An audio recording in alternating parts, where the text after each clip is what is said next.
bantu bacain ya Pak. Ada Oke. dari pertama dari Pak Hans ini. Oh ya, sorry, Mungkin ini, kita ada Pak Lukas juga. oh Pagi, ya, Prof. Lukas.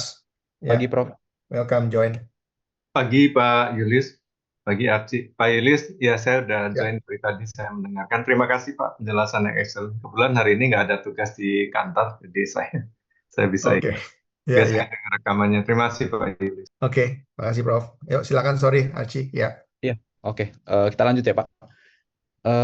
Pertanyaan pertama dari Pak Hans ini Pak. Mungkin ini lebih ke arah pandangan Bapak terkait tentang emiten bumi ya. Prediksi bumi gimana Pak kira-kira? Pertama di prediksi bumi dalam hal. eh, mungkin Pak Hans boleh dispesifikan untuk pandangannya seperti apa? Mungkin sembari kita tunggu kita masuk ke pertanyaan selanjutnya ya Pak ya.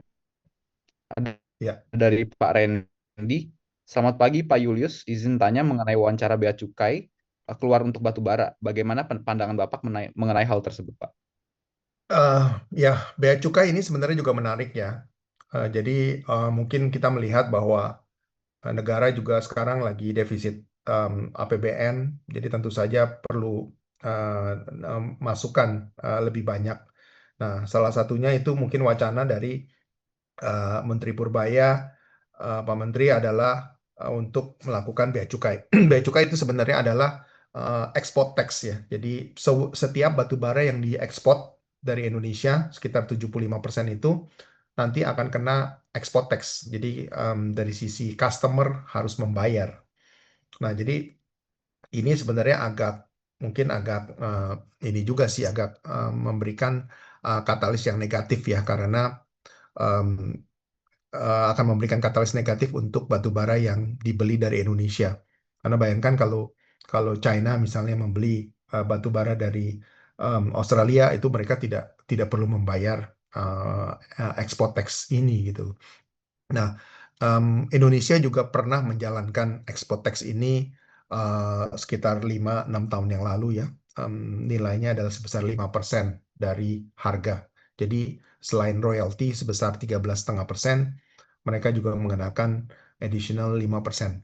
Namun setelah 1 tahun berjalan dari Mahkamah Konstitusi itu menetapkan bahwa export tax ini tidak berdasar hukum yang cukup kuat Recording in secara emiten progress. dengan ITMG implementasi daripada saya export tax tersebut. Namun ya memang walaupun di revoke export tax yang sudah dibayarkan setahun lalu selama setahun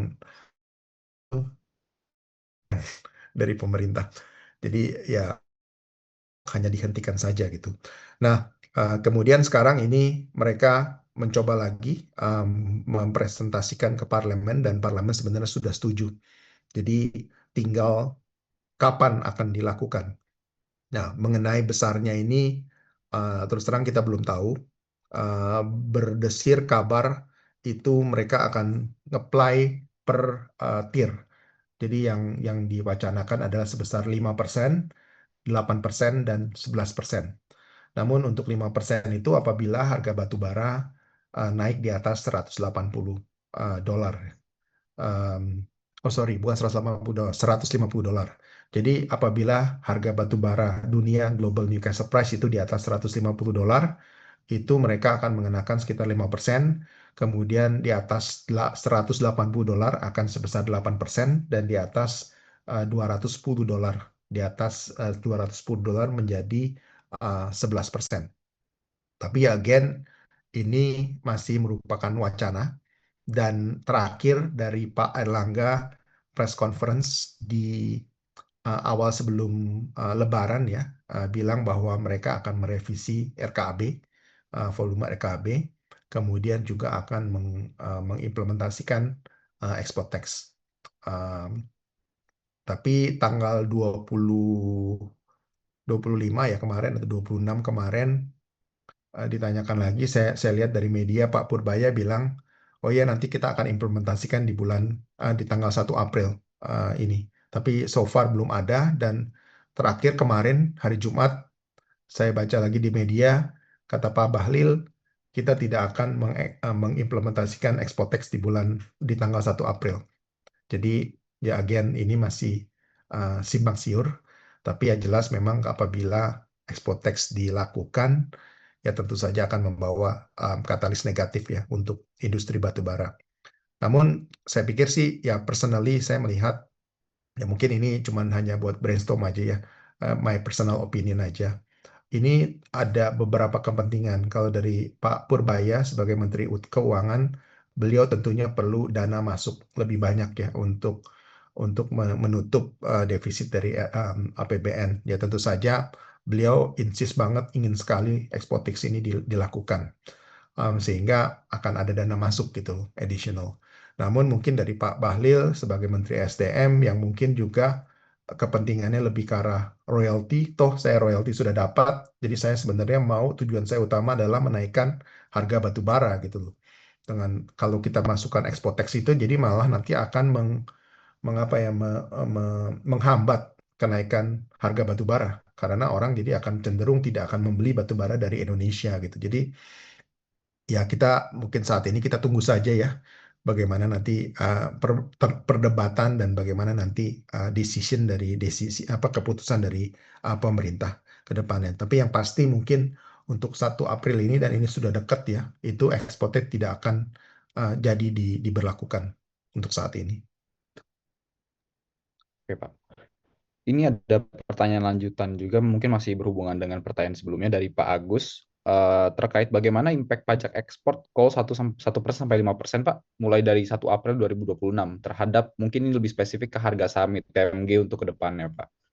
Ya, itu mungkin tadi udah sempat saya bahas juga. Jadi basically kalau mau dilihat impact-nya ya tentu saja tinggal dihitung aja. Let's say misalnya 5%. Jadi dari 5% harga penjualan ITM di $76 gitu. Mungkin $76 kayaknya tidak mungkin ya. Kalau saya mau pakai angka 2025 karena base-nya itu sendiri sudah tidak relevan.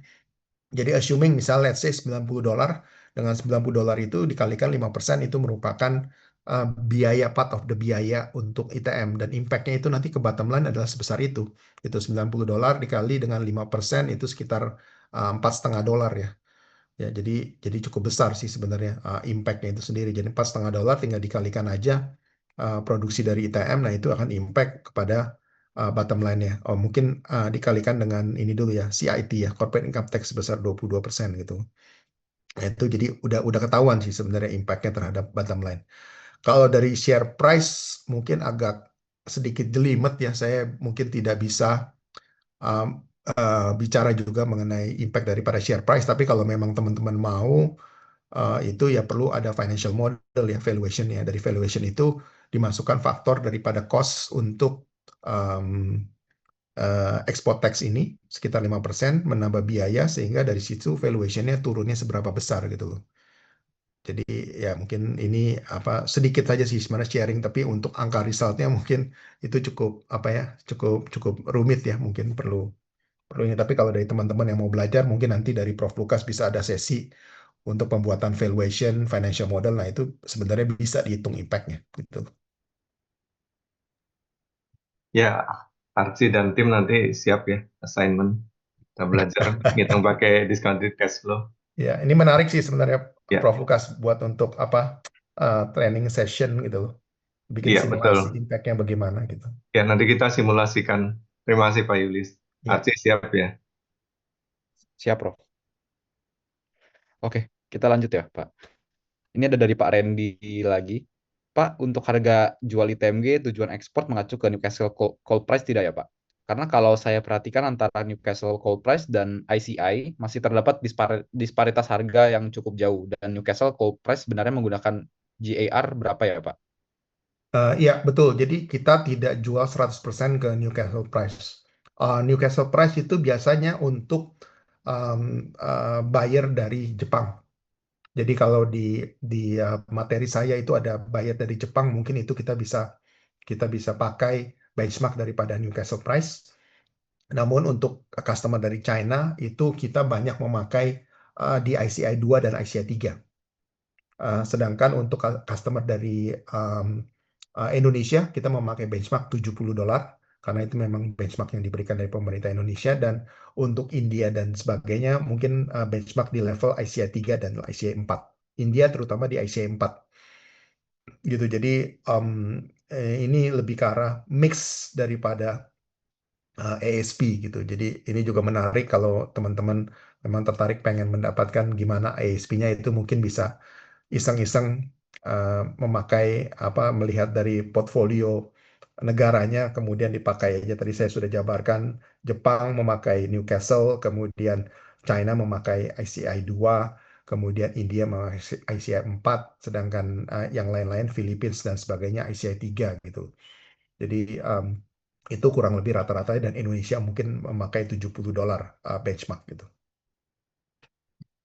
Oke, Pak. Selanjutnya dari Pak Iwono Wibowo, dalam guidance 2026, berapa asumsi harga diesel yang digunakan direksi, Pak? Jika harga diesel aktual naik 10-15% di atas asumsi, berapa potensi kira-kira kenaikan CO gas per ton dan dampaknya terhadap margin itu seperti apa, Pak? Wah, again ini agak susah sih ya, karena dari sisi apa namanya um, guidance itu saya akan sedikit tricky ya untuk menghitungnya. Karena dari sisi harga, kalau dari harga sih sekarang kita masih memakai guidance di level sekitar 76 sen per liter ya, untuk guidance-nya kita sendiri. Namun ya memang kalau impact-nya itu sendiri, misalnya kenaikan 1 sen lah gitu, dari 76 sen menjadi, atau dari 75 menjadi 76 sen lah kurang lebih. Itu impact-nya adalah sekitar 20 sen per ton gitu. Jadi itu yang mungkin nanti perlu disimulasi juga. Kalau memang harga berapa Pertaminanya, terus terang sih per Maret kita masih stable.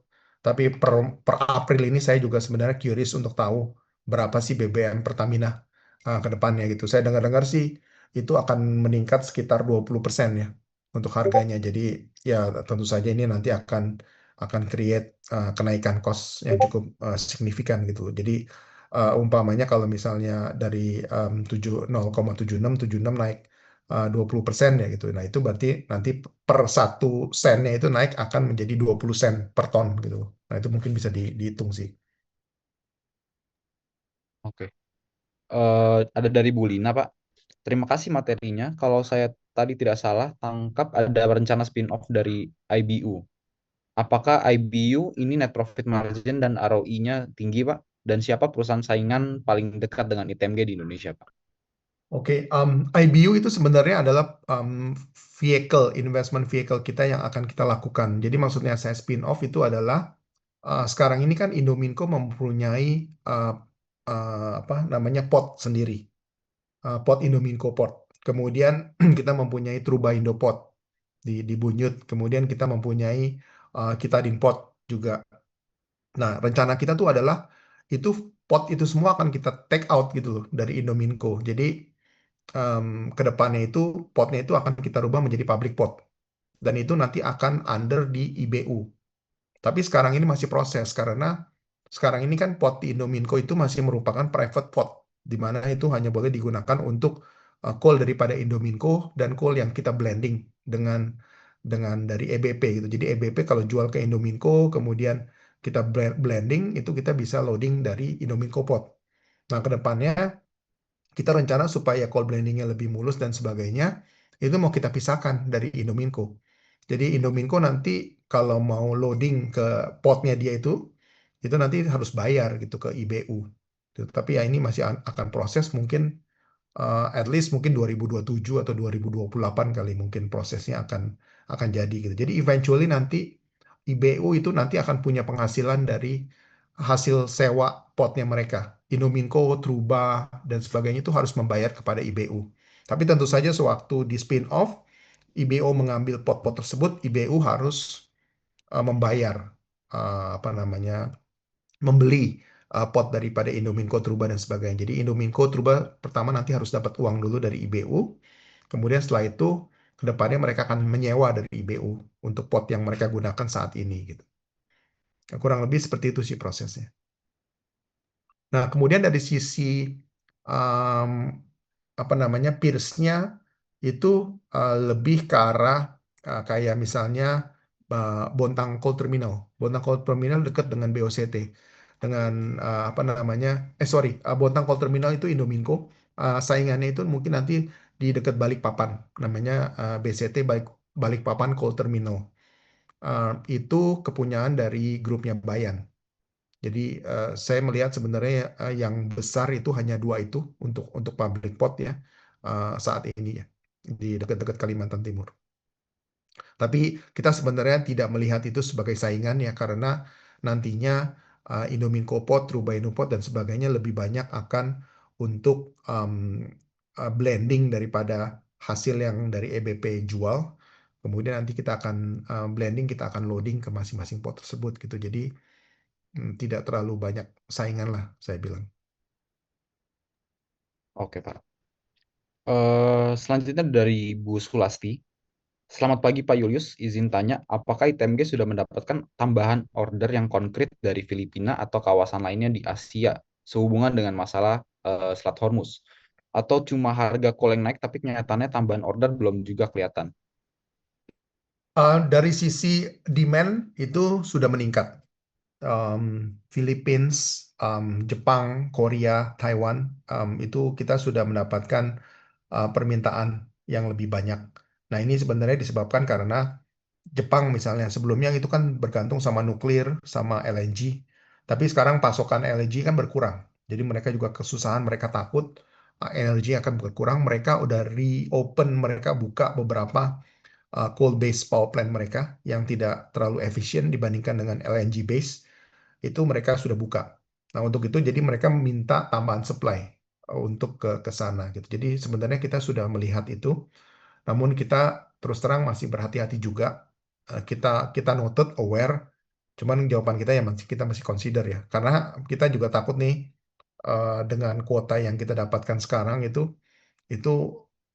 tidak akan cukup ya untuk tahun 2026 gitu. Karena kan kita di cut lah kuotanya gitu. Jadi kita tidak terlalu ambitious, kita tidak terlalu agresif menjual. Nah, itu juga sebenarnya yang terjadi kemarin ini di bulan Februari, sewaktu pemerintah mengumumkan 600 juta ton, itu semua coal miner itu langsung stop penjualan spot rate. Karena coal miner takut, wah ini saya punya kuota produksi di cut, nanti belakangan saya nggak ada barang gitu loh. Akibatnya mereka semua stop, mereka nggak jual ke trader, nggak jual kemana-mana, mereka stop dulu aja, gitu. Menunggu apa namanya perkembangan lebih lanjut kata mereka. Jadi ini yang sebenarnya menyebabkan harga langsung naik $3, $4, $5 satu hari lo naik langsung $5 gitu karena memang barangnya nggak ada gitu karena semua pemain itu stop jualan gitu karena mereka takut karena mereka kan kita selain spot market kita juga ada committed kontrak gitu. Sehingga yang kita lakukan ya kita udah komit sama kontrak, kita harus fulfill dulu kontraknya gitu. Walaupun kontraknya ini kita bisa bilang force major gitu loh.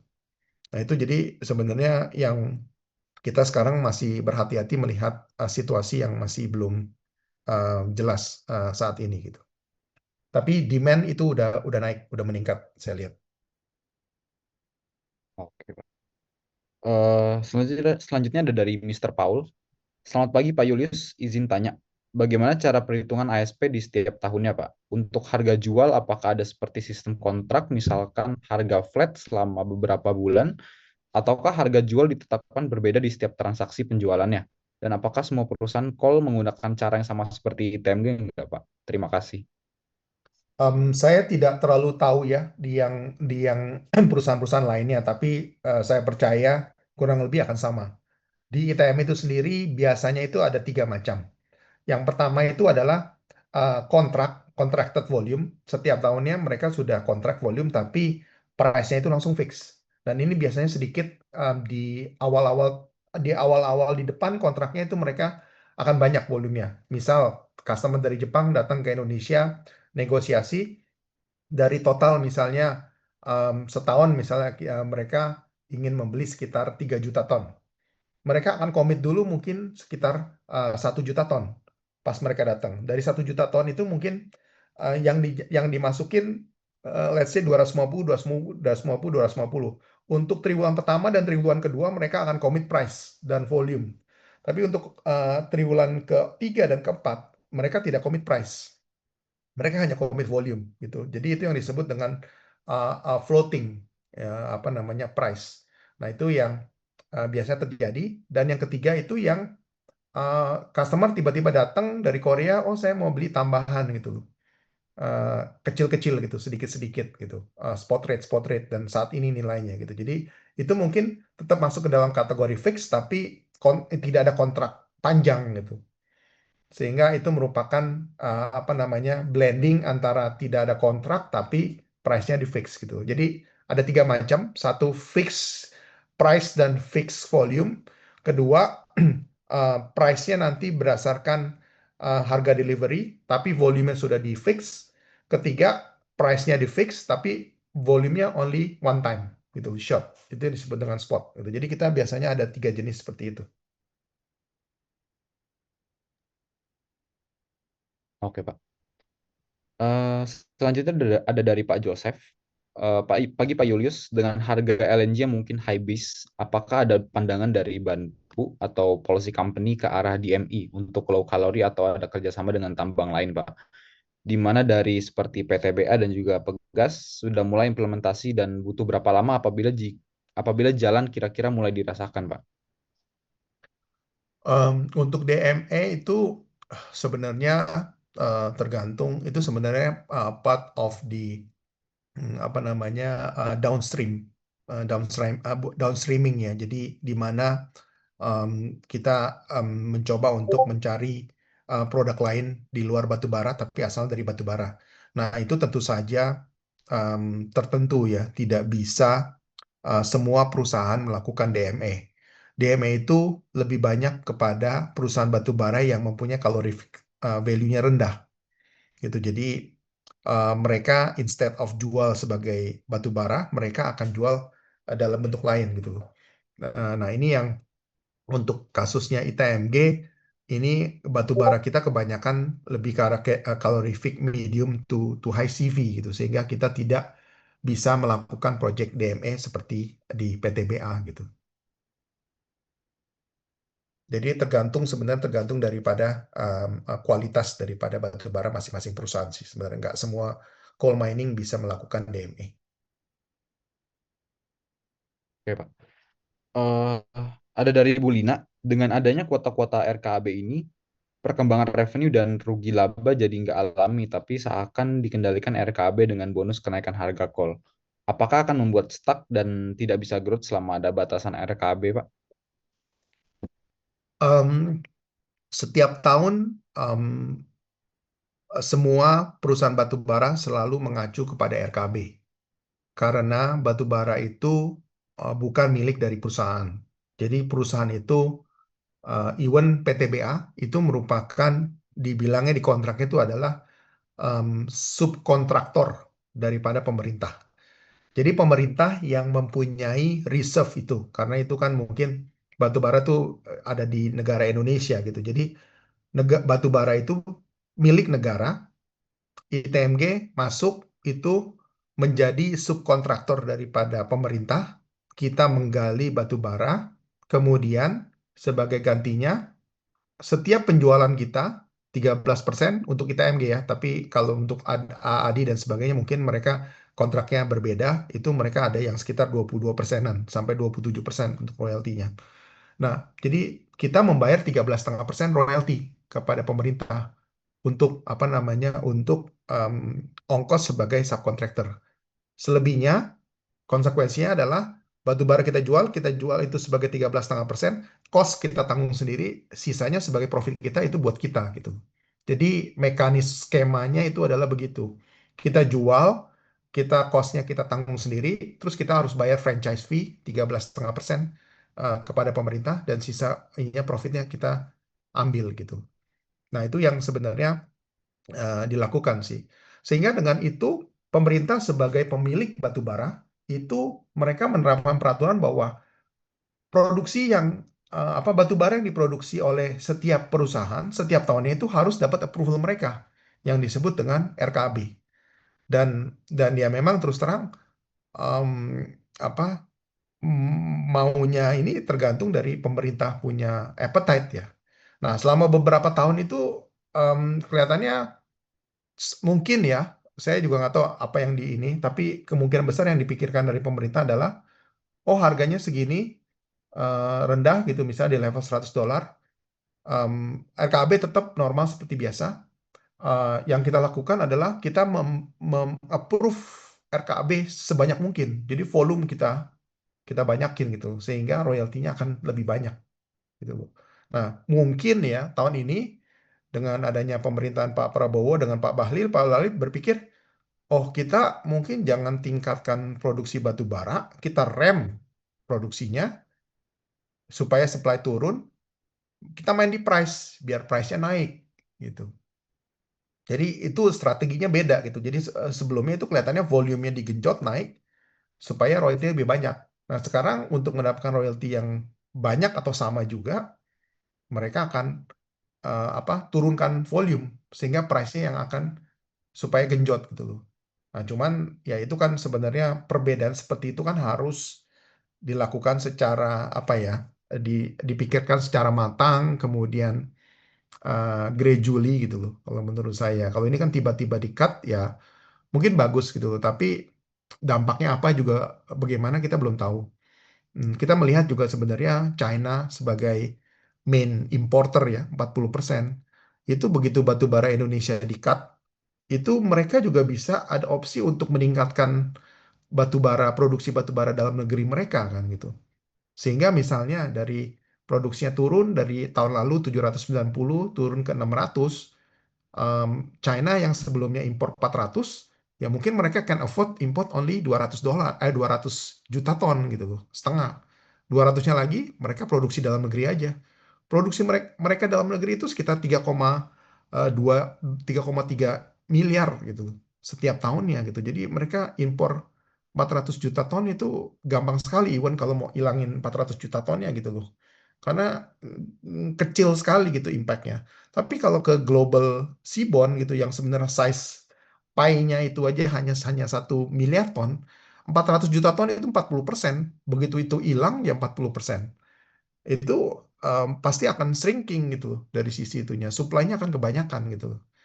Nah, ini yang mungkin perlu diamati lebih lanjut gitu. Nah, ya mungkin sekarang drop-nya itu terlalu drastis dan kebetulan China juga lagi banyak liburan gitu sehingga apa namanya balancingnya itu belum terasa gitu dan ini menyebabkan hiccup di price gitu loh. Nah, itu juga mungkin menarik untuk dipantau lebih lanjut ke depannya apa yang akan China lakukan gitu loh. Apa yang India akan lakukan? Apakah mereka akan diem saja, pasrah harga batu bara segini karena mereka memang tidak bisa apa-apa? Atau mereka bisa menaikkan produksi dalam negeri mereka, mengurangi impor gitu. Nah, dengan itu pasti harga juga akan koreksi lagi gitu. Ya, tapi tentu saja kita ada perang juga gitu kan. Dengan ada perang, LNG juga rusak, LNG-nya pada supply-nya pada kurang, kapasitasnya berkurang, ya mereka akan shifting ke batu bara juga. Jadi ya again, itu semua banyak sekali variabel yang memang cukup menarik sih untuk kita apa namanya amati lebih lanjut. Namun ya em, saya pikir perlu berhati-hati ya, jangan langsung FOMO masuk gitu loh. Potensi kenaikan tetap ada gitu loh, tapi situasinya sekarang lagi uncertain. Beberapa katalis positif bisa menambah price akan naik, tapi tiba-tiba bisa datang katalis negatif yang mana price tiba-tiba langsung bisa turun gitu loh. Nah, itu yang mungkin kita harus apa ya namanya berhati-hati dari sisi risk management ya gitu. Gitu. Oke, Pak. Ini masih berhubungan juga Pak dari pertanyaan sebelumnya terkait tentang RKAB. Dan kalau kita ngomongin tentang RKAB Pak, apabila masih dengan izin PKP 2B tidak dikenakan pemotongan kuota, kemarin sempat beredar seperti Kideko, Arutmin, KPC dan Adaro tidak dipotong kuotanya. Dan setahu Pak Randy, ITMG izinnya sebagian PKP 2B, jadi apakah valid pemotongan kuotanya hanya terdampak pada pemegang izin selain PKP 2B Pak? Itu memang valid, namun ITMG itu hanya satu Indominco yang boleh dibilang PKB 2B generasi satu, tapi generasi satunya itu stage 2. Jadi sebenarnya kita bisa lihat itu mana yang termasuk di tidak pemotongan itu sebelumnya mereka corporate income tax-nya itu sebesar 45%. Kalau ITMG itu dari dulu sudah mengikuti prevailing tax rate. di 22%, sehingga kita boleh dibilang namanya sih PKB 2B gitu, tapi kita bukan bukan PKB 2B yang sama seperti Arutmin, KPC, Adaro, Kideko gitu loh. Nah, mereka tidak dapat potongan sama sekali, tapi konsekuensinya DMO mereka harus 30%.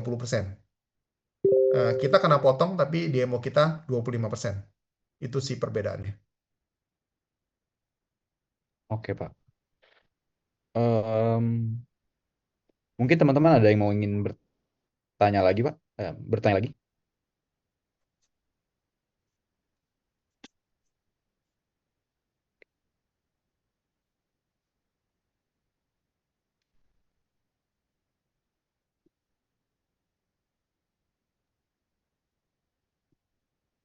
Oke. Sepertinya udah nggak ada yang ingin bertanya lagi, Pak.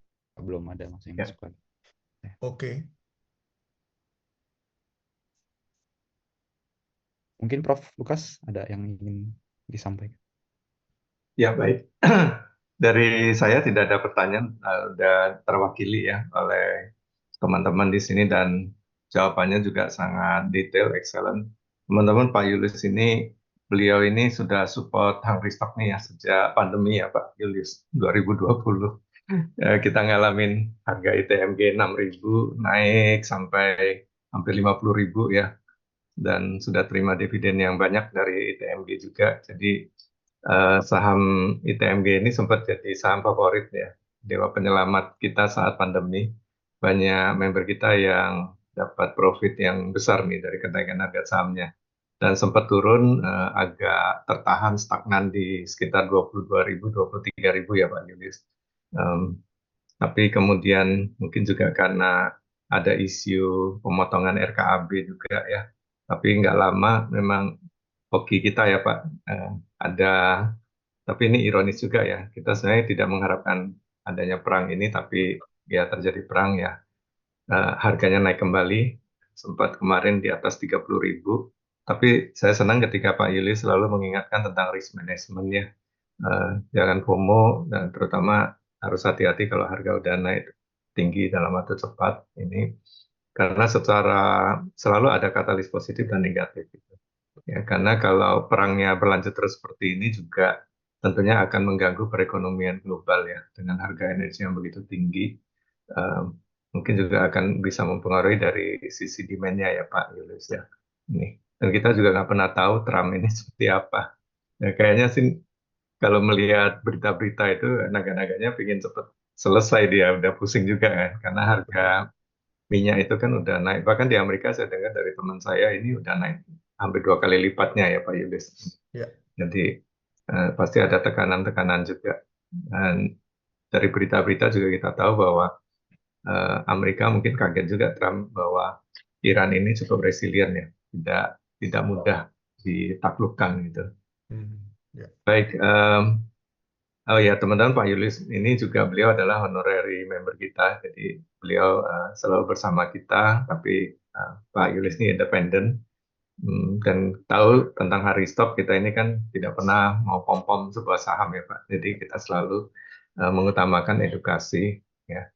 Bagi yang sudah setia memiliki saham ini dari harga 22 ribuan ya congratulations gitu ya. Bagi yang belum punya ya tadi pesan dari Pak Julius kan, selalu jangan FOMO, do your own research ya. Terutama untuk harga yang udah naik cukup tinggi gitu. Apakah masih bisa naik lagi? Ya di saham selalu selalu ada upside ya. Apakah bisa turun? Juga selalu ada downside-nya. Tinggal bagaimana Anda mengatur porto Anda. Baik, sekali lagi terima kasih Pak Julius atas nama Hungry Stock ya. Sehat selalu ya Pak Julius. Nanti kita ngopi-ngopi lagi Pak. Setiap Boleh. kali kita habis ngopi-ngopi langsung harganya naik tuh. Betul, betul, Prof. Ya, betul. Sering begitu kejadian. Ya, Jadi nanti betul, betul. kalau next time ngopi-ngopi lagi, saya udah nggak perlu analisis fundamental Pak. Saya harus ambil posisi di ETMG gitu ya Pak. Nggak, Betul, ini betul, saya joke betul. aja Ya. teman-teman. Kita kalau ngopi-ngopi kita nggak bicara sesuatu yang inside information kok. Kita ngopi-ngopi sebagai teman ya, membicarakan kondisi politik, ekonomi, etika moral dan sebagainya. Ya, jadi tidak tidak membicarakan hal-hal yang sifatnya rahasia.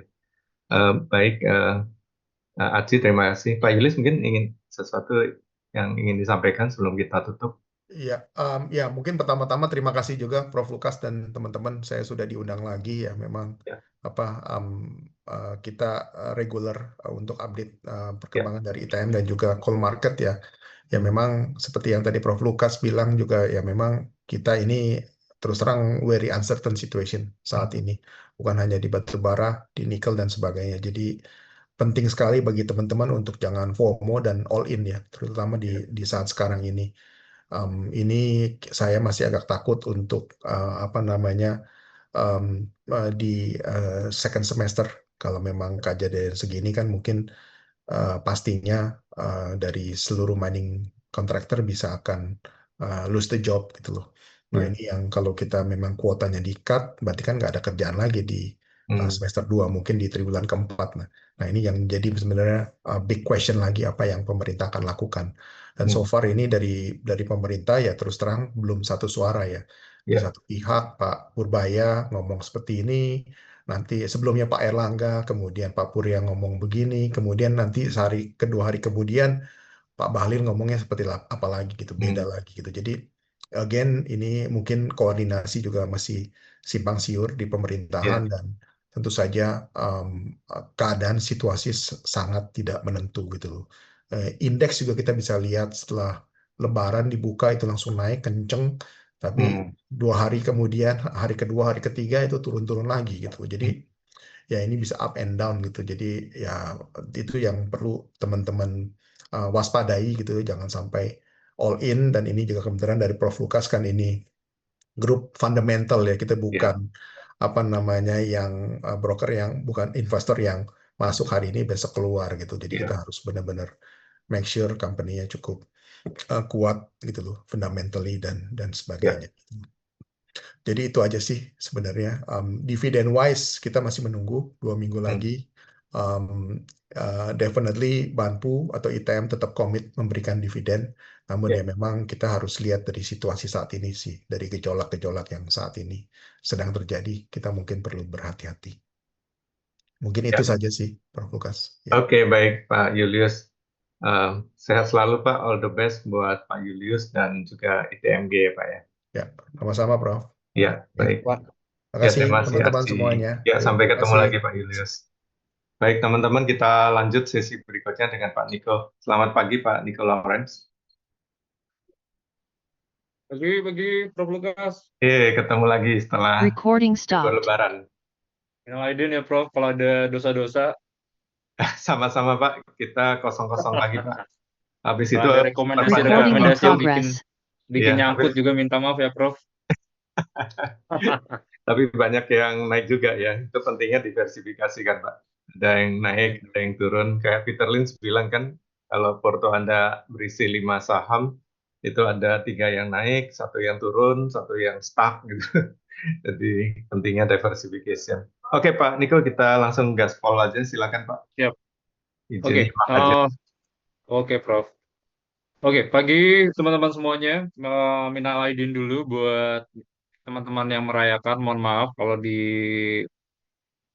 tahun ini atau tahun lalu ada rekomendasi yang kurang tepat atau statement yang kurang benar. Saya minta maaf secara pribadi. Semoga menyongsong hingga akhir tahun 2026 ini ya. Semoga moodnya bagus, portofolionya juga bagus. Karena sekarang kan so far kalau kita lihat dari sisi uncertainty-nya kayaknya masih masih lumayan lumayan worried ya. Saya langsung sharing aja ya saya punya screen ya. Wait.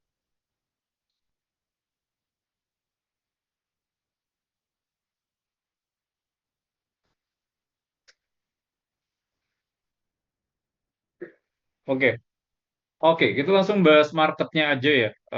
Sebenarnya ya. Ya, jadi mungkin kalau kayak teman-teman juga ingat ya statement-statement saya di minggu-minggu sebelumnya, khususnya ketika zaman-zaman libur Lebaran gitu ya.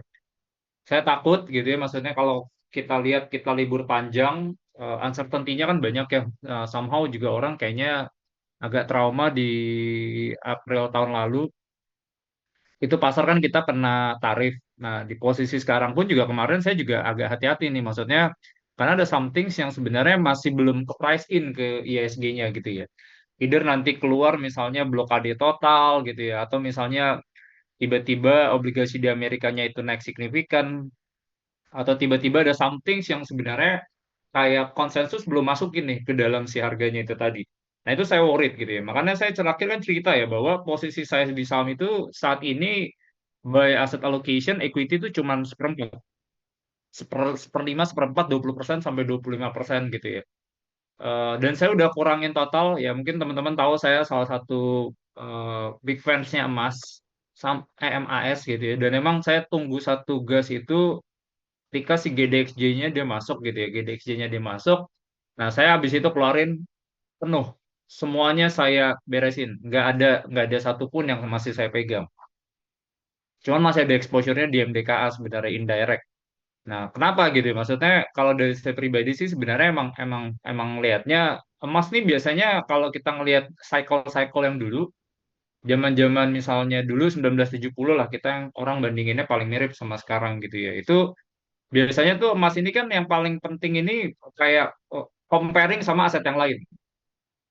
Emas ini kan sebenarnya kalau kita lihat itu kan gainnya dari pergerakan harga kan, dari capital gain. Cuman dia sebenarnya nggak ngasih yield.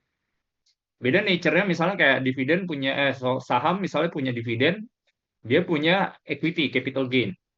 Obligasi itu punya recurring cash flow gitu ya. Dia punya ada kupon yang dibayar. Nah, cuman nature-nya si gold ini somehow agak beda gitu ya. Jadi di posisi sekarang moodnya gimana sih sebenarnya buat ngeliat si gold ini ya? Terlepas dari banyak orang yang ngeliatnya kan ya gold either 5.400, 6.000 gitu ya.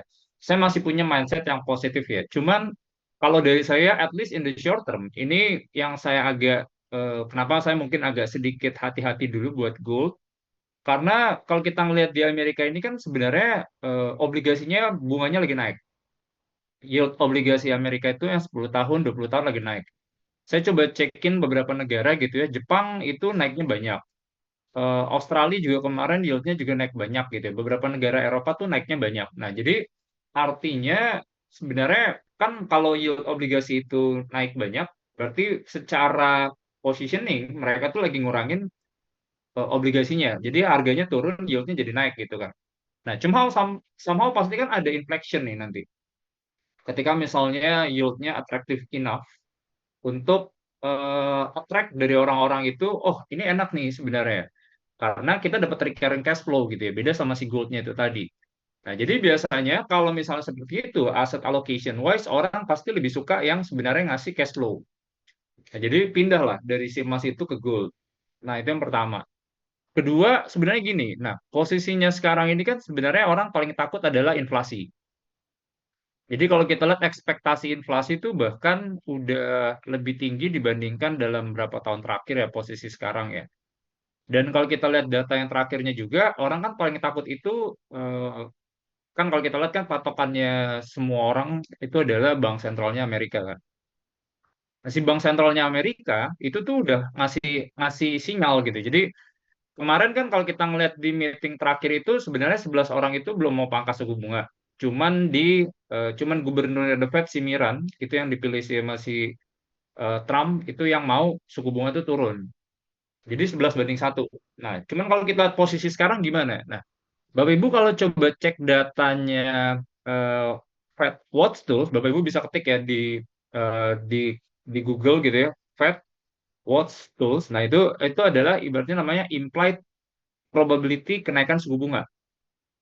Nah, kalau Bapak Ibu coba cek data secara historisnya, itu sebenarnya tahun ini tuh kita masih bisa pangkas tuh 1 sampai 2 kali. Probability-nya masih lumayan lah. Bahkan sampai sebelum mungkin ya sebelum perang kemarin ya probability-nya masih masih ini. Nah, cuman kalau kita lihat di posisi sekarang ini malah sebenarnya ruang probability-nya itu Fed itu bakal naikin. Ada ruang mereka naikin suku bunga. Either itu stay atau mereka bakal naikin suku bunga. Nah, berarti artinya apa? Nah, ini kalau naikin suku bunga, kita bisa ngelihatnya banyak. Pertama adalah suku bunga naik, benchmark rate naik. Pasti kan adalah artinya semua instrumen yang ada rate-nya itu juga pasti bakal naik. Karena orang bakal bandingin nih, oh yang eh, benchmark rate naik, berarti bunga obligasi pemerintahnya naik, obligasi korporasinya juga naik. Tergantung kayak profil resikonya masing-masing gitu ya.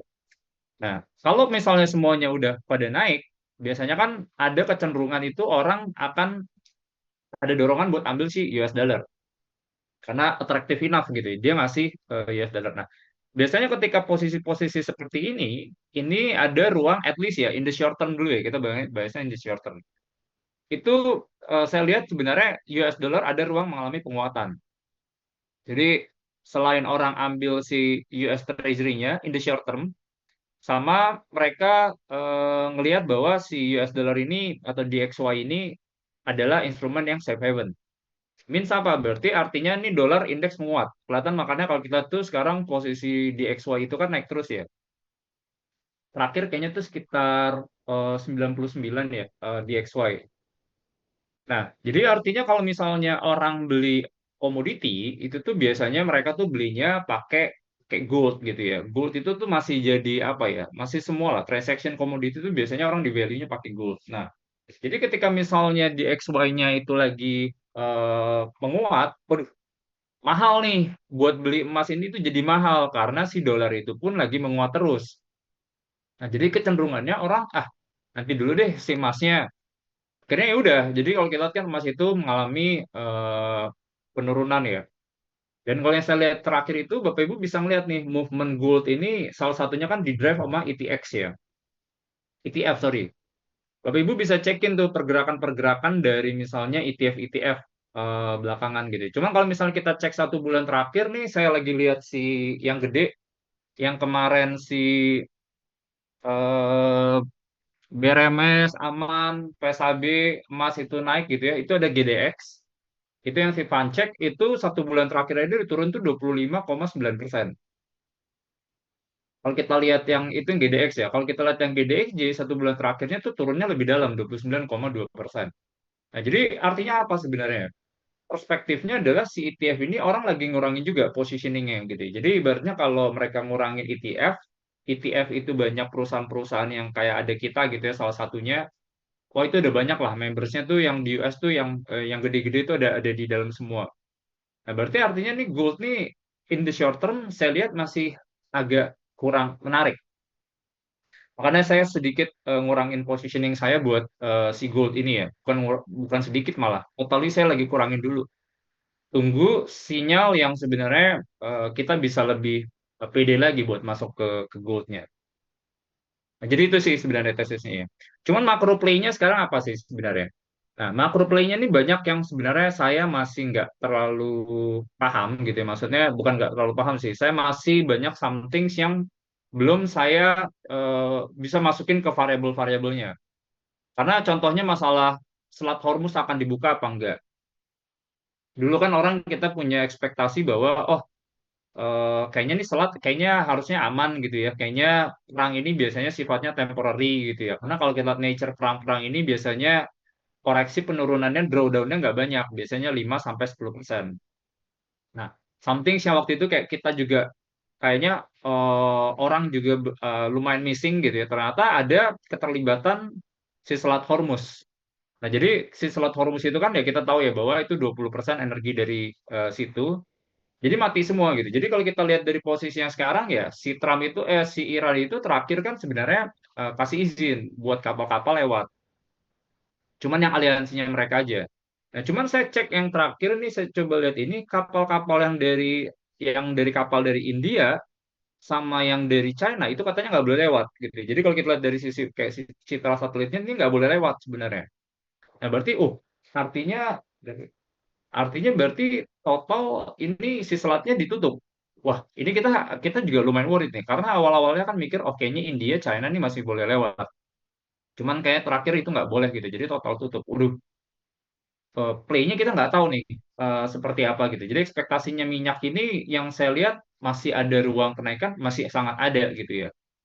Bahkan yang jadi parahnya lagi, kalau Bapak Ibu coba cek secara geografi, itu kan ini kan ada Selat Hormuznya kan gini ya.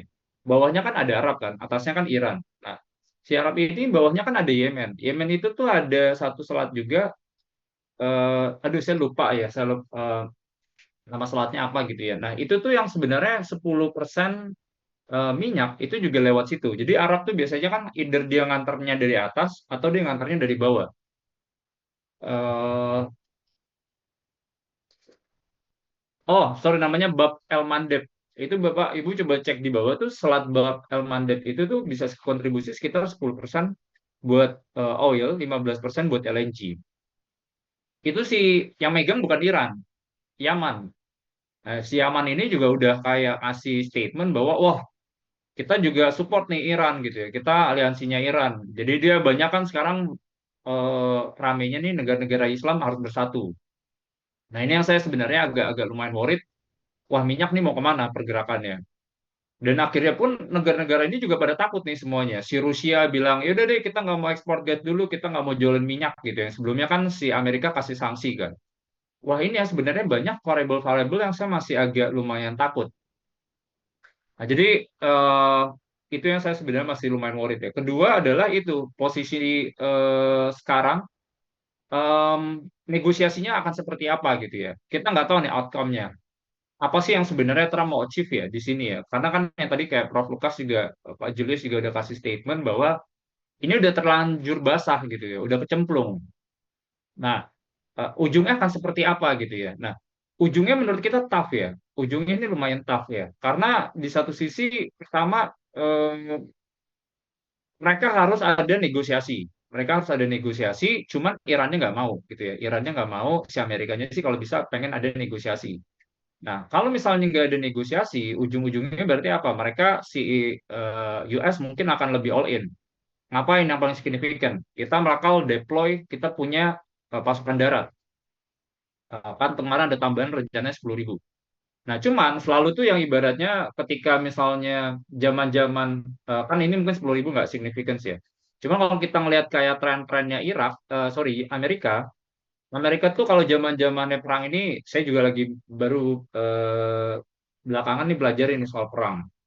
Jadi zaman-zaman dia di Vietnam, di Irak gitu ya. Ketika dia deploy mereka punya pasukan darat, biasanya tuh Amerika udah nunjukin mereka serius all in. Nah, cuman ingat gitu ya bahwa kalau misalnya di darat itu, kalau kita lihat itu ini adalah medannya medan Iran gitu ya. Iran tuh udah siapin ini udah 20 tahun mereka siapin buat berperang. Nah, cuman ngasih sense juga bahwa ini eskalasinya masih bakal tinggi gitu ya. Eskalasinya masih bakal tinggi. Nah, karena nanti gini kan, pasti kan yang akan dilakukan di darat nih mereka pasti bakal rebut si Kart Island. Kart Island itu kan matiin dia punya Iran kan. Source dia punya jualan minyaknya kan refinery-nya di situ semua. Matiin. Cuman ingat Kart Island itu tuh dekat gitu ya. Ini misil Iran nih bisa bisa bisa masuk. Beda seandainya mereka kalau taruh Abraham Lincoln agak jauh, yang USS Gerald-nya agak jauh, nggak bisa kena gitu ya. Nah ini tuh dekat. Ini bakal jadi medan pertempuran. Nah, jadi ini yang saya sebenarnya, waduh, ini kalau seandainya nanti si Trump beneran itu pakai maju dari darat, wah ini menurut kita sih eskalasi masih bakal tinggi ya. Nah, jadi sebenarnya ujungnya ini adalah susah. Iran kayaknya nggak akan mau nego. Amerika itu juga nggak akan mau accept mereka itu kalah. Jadi yang dilakukan ini adalah mungkin ya ini posisi sekarang ini adalah bakal ketemu nih Amerika ketemu sama Rusia, ngobrol sama Cina juga, ngobrol sama negara NATO juga, Eropa gitu ya. Duduk bareng harusnya. Duduk bareng kira-kira seperti apa. Karena kan yang jadi kekhawatiran sekarang ini udah ke-capture lah ya. Iran itu kecenderungannya adalah dia pengen, eh, US tuh sekarang menurut kita terlalu hegemoni. Jadi ibaratnya tuh semuanya caplok sana sini, mereka adalah negara yang paling besar, bisa caplok sana sini. Mungkin orang nggak suka.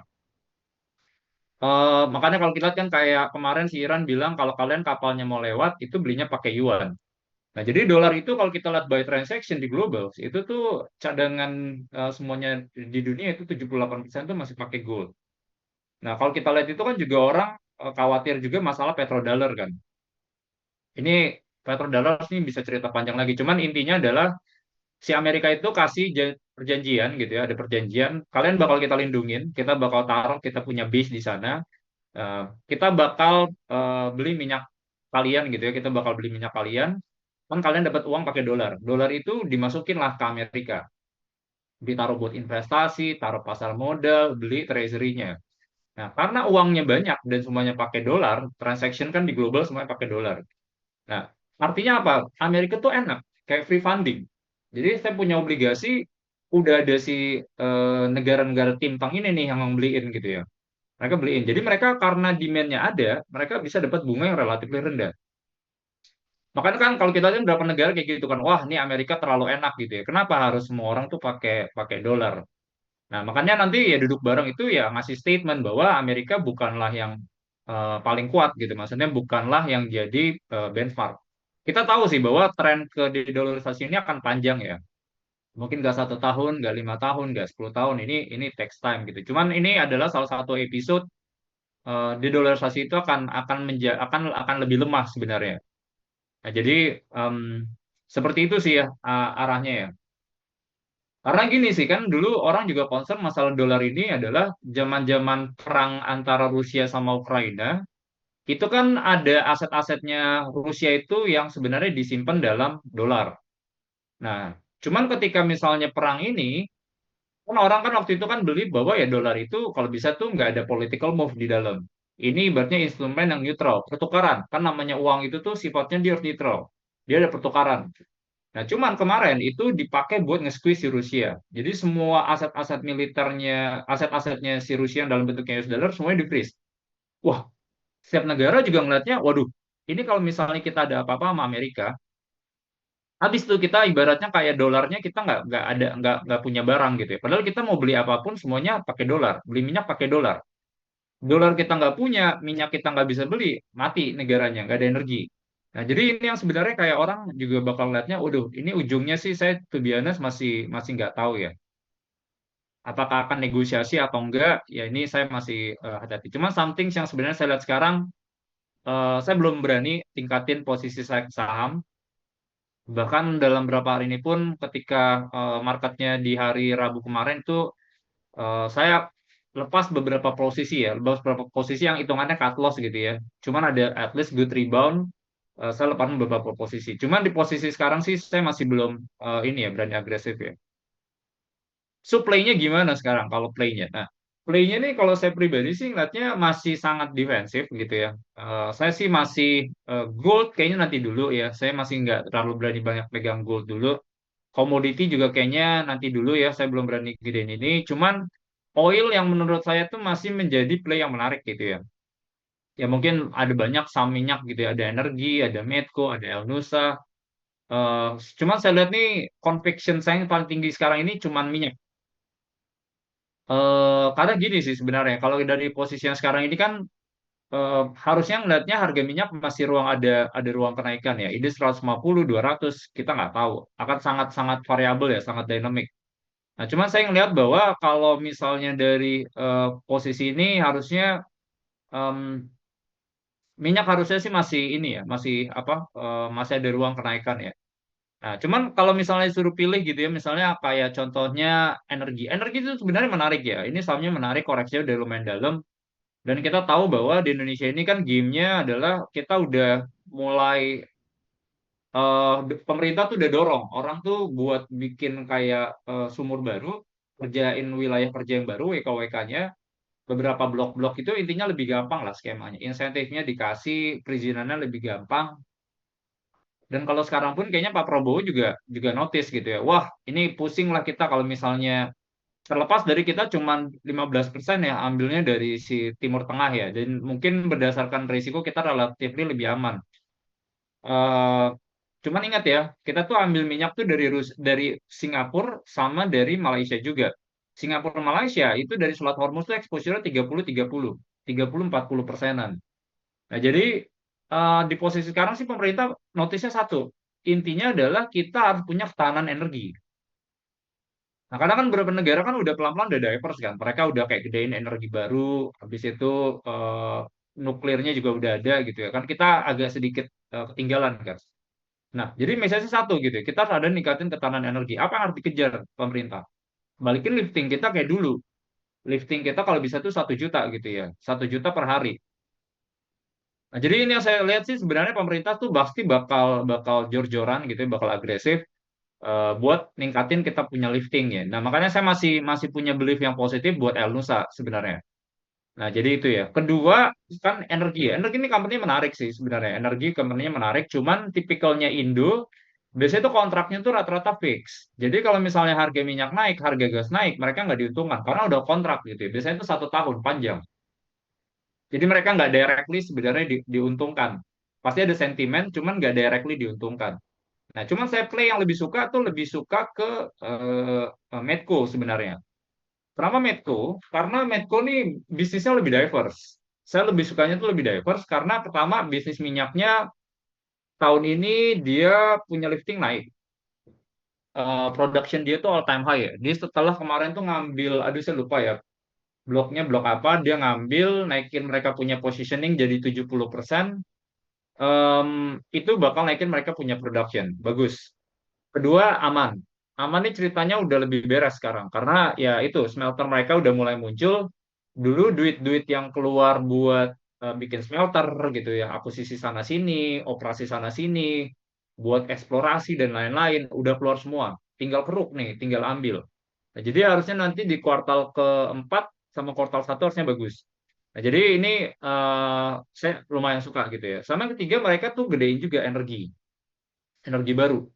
Pasti pemerintah juga aware gitu ya. Di posisi sekarang, aduh, ini trauma juga kita misalnya kejadian-kejadian kayak sekarang gitu ya. Apalagi mungkin nanti kalau seandainya si Selat Hormuz itu ada apa ya, royalti, ada tambahan biaya. Karena kan mereka ada si Iran kan nego terakhir kan minta ada tambahan biaya kan. Nah, itu yang sebenarnya kita lihat, oh ini oil jadi makin price ini. Mendingan kita kerjain aja sendiri. Geothermal bisa didorong, hydro bisa didorong gitu ya. Ini dua yang menurut saya sih play-nya menarik. Nah, jadi si Medco ini yang menurut saya sih sebenarnya lebih diverse juga. Nah, Bapak Ibu boleh coba liatin sih, dua emiten ini ya. Ini bukan pom-pom, cuman coba ngasih insight aja sebenarnya. Nah, ini yang sebenarnya saya masih masih punya conviction yang lumayan kuat ya. Selain itu kayaknya enggak sih. Selain itu saya masih belum berani dulu ya buat agresif ya. Oke, kita langsung bahas ke marketnya dulu ya.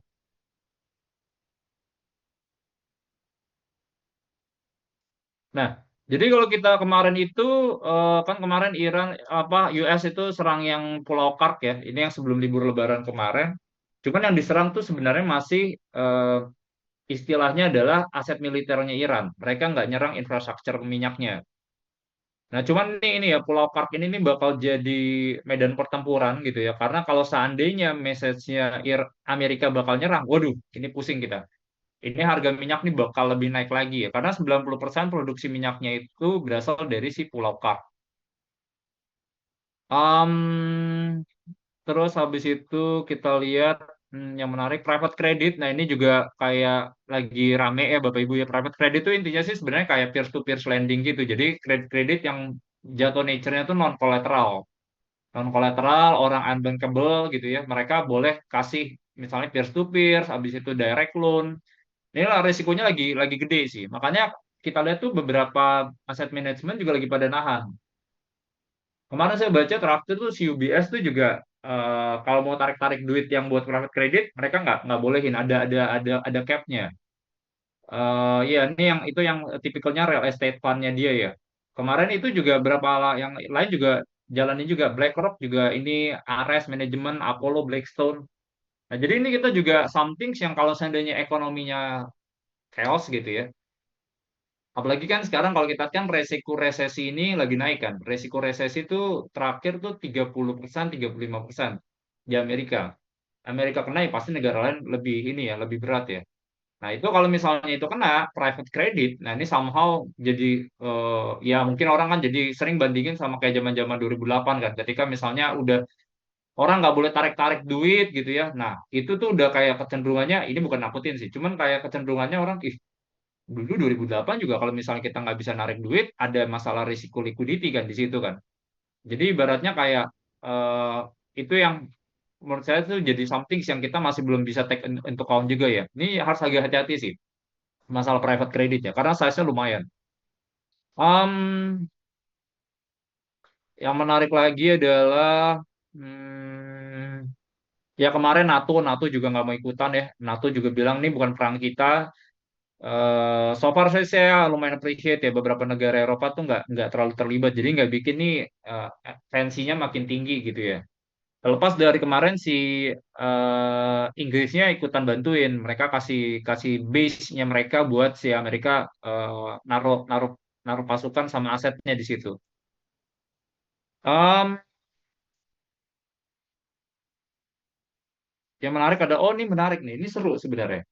Jadi Bapak Ibu nih ini ya mungkin kayak kita ngeliat dari zaman-zaman tahun lalu gitu ya, ketika misalnya kayak Trump menjabat, Trump ini kan orang selalu bilangnya kan dia itu adalah taco.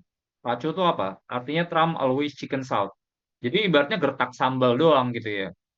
Nah, si gertak sambal ini si Trump tuh biasanya kalau misalnya ya nggak tahu lah ya, orang kan banyak kait-kaitin si Trump ini ada potensi insider gitu ya. Karena kalau kita lihat kayak kemarin zaman-zaman yang mau perang, itu ada yang punya positioning harga minyak. Itu kalau nggak salah anaknya dia, si Barron ya kalau nggak salah. Si Barron tuh punya di situ, habis itu harga minyaknya naik.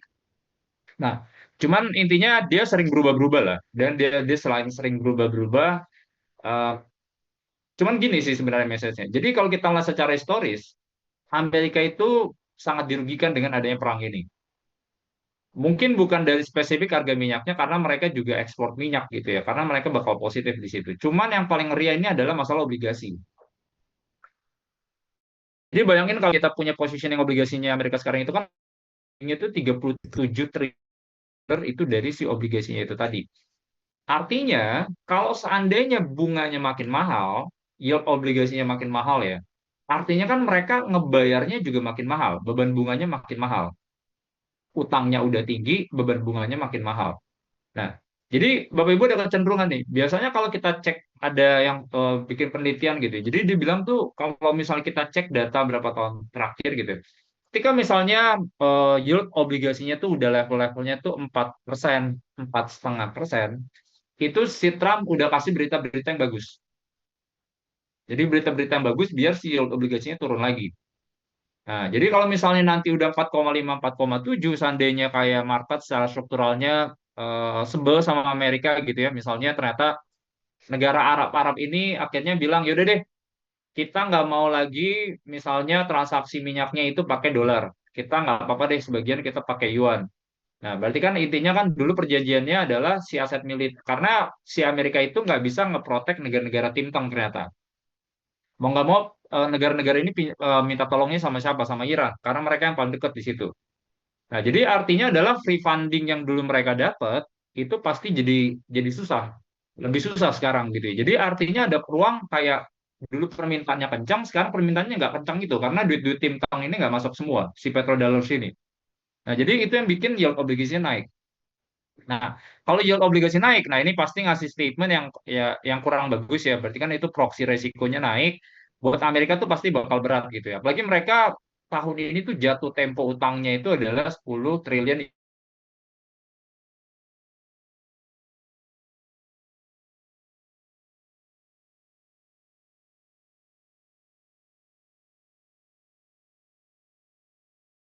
uang utang mereka yang jatuh tempo. Berarti kan uang makin banyak. Uang makin banyak kan berarti si nilai dolar ini kan bakal melemah kan. Nah, kalau melemah biasanya attractiveness si komoditinya ada nih. Kayak emas nih demand-nya itu bakal ada gitu. Jadi saya lihat sih harusnya si si gold ini kalau kita ngomongin agak panjang harusnya sih menarik gitu ya Bapak Ibu ya. Nah, karena ruangnya seperti itu. Cuman mendingan entry point yang paling bagus adalah ketika nanti kita lihat dolar indeksnya udah pelan-pelan udah agak turun.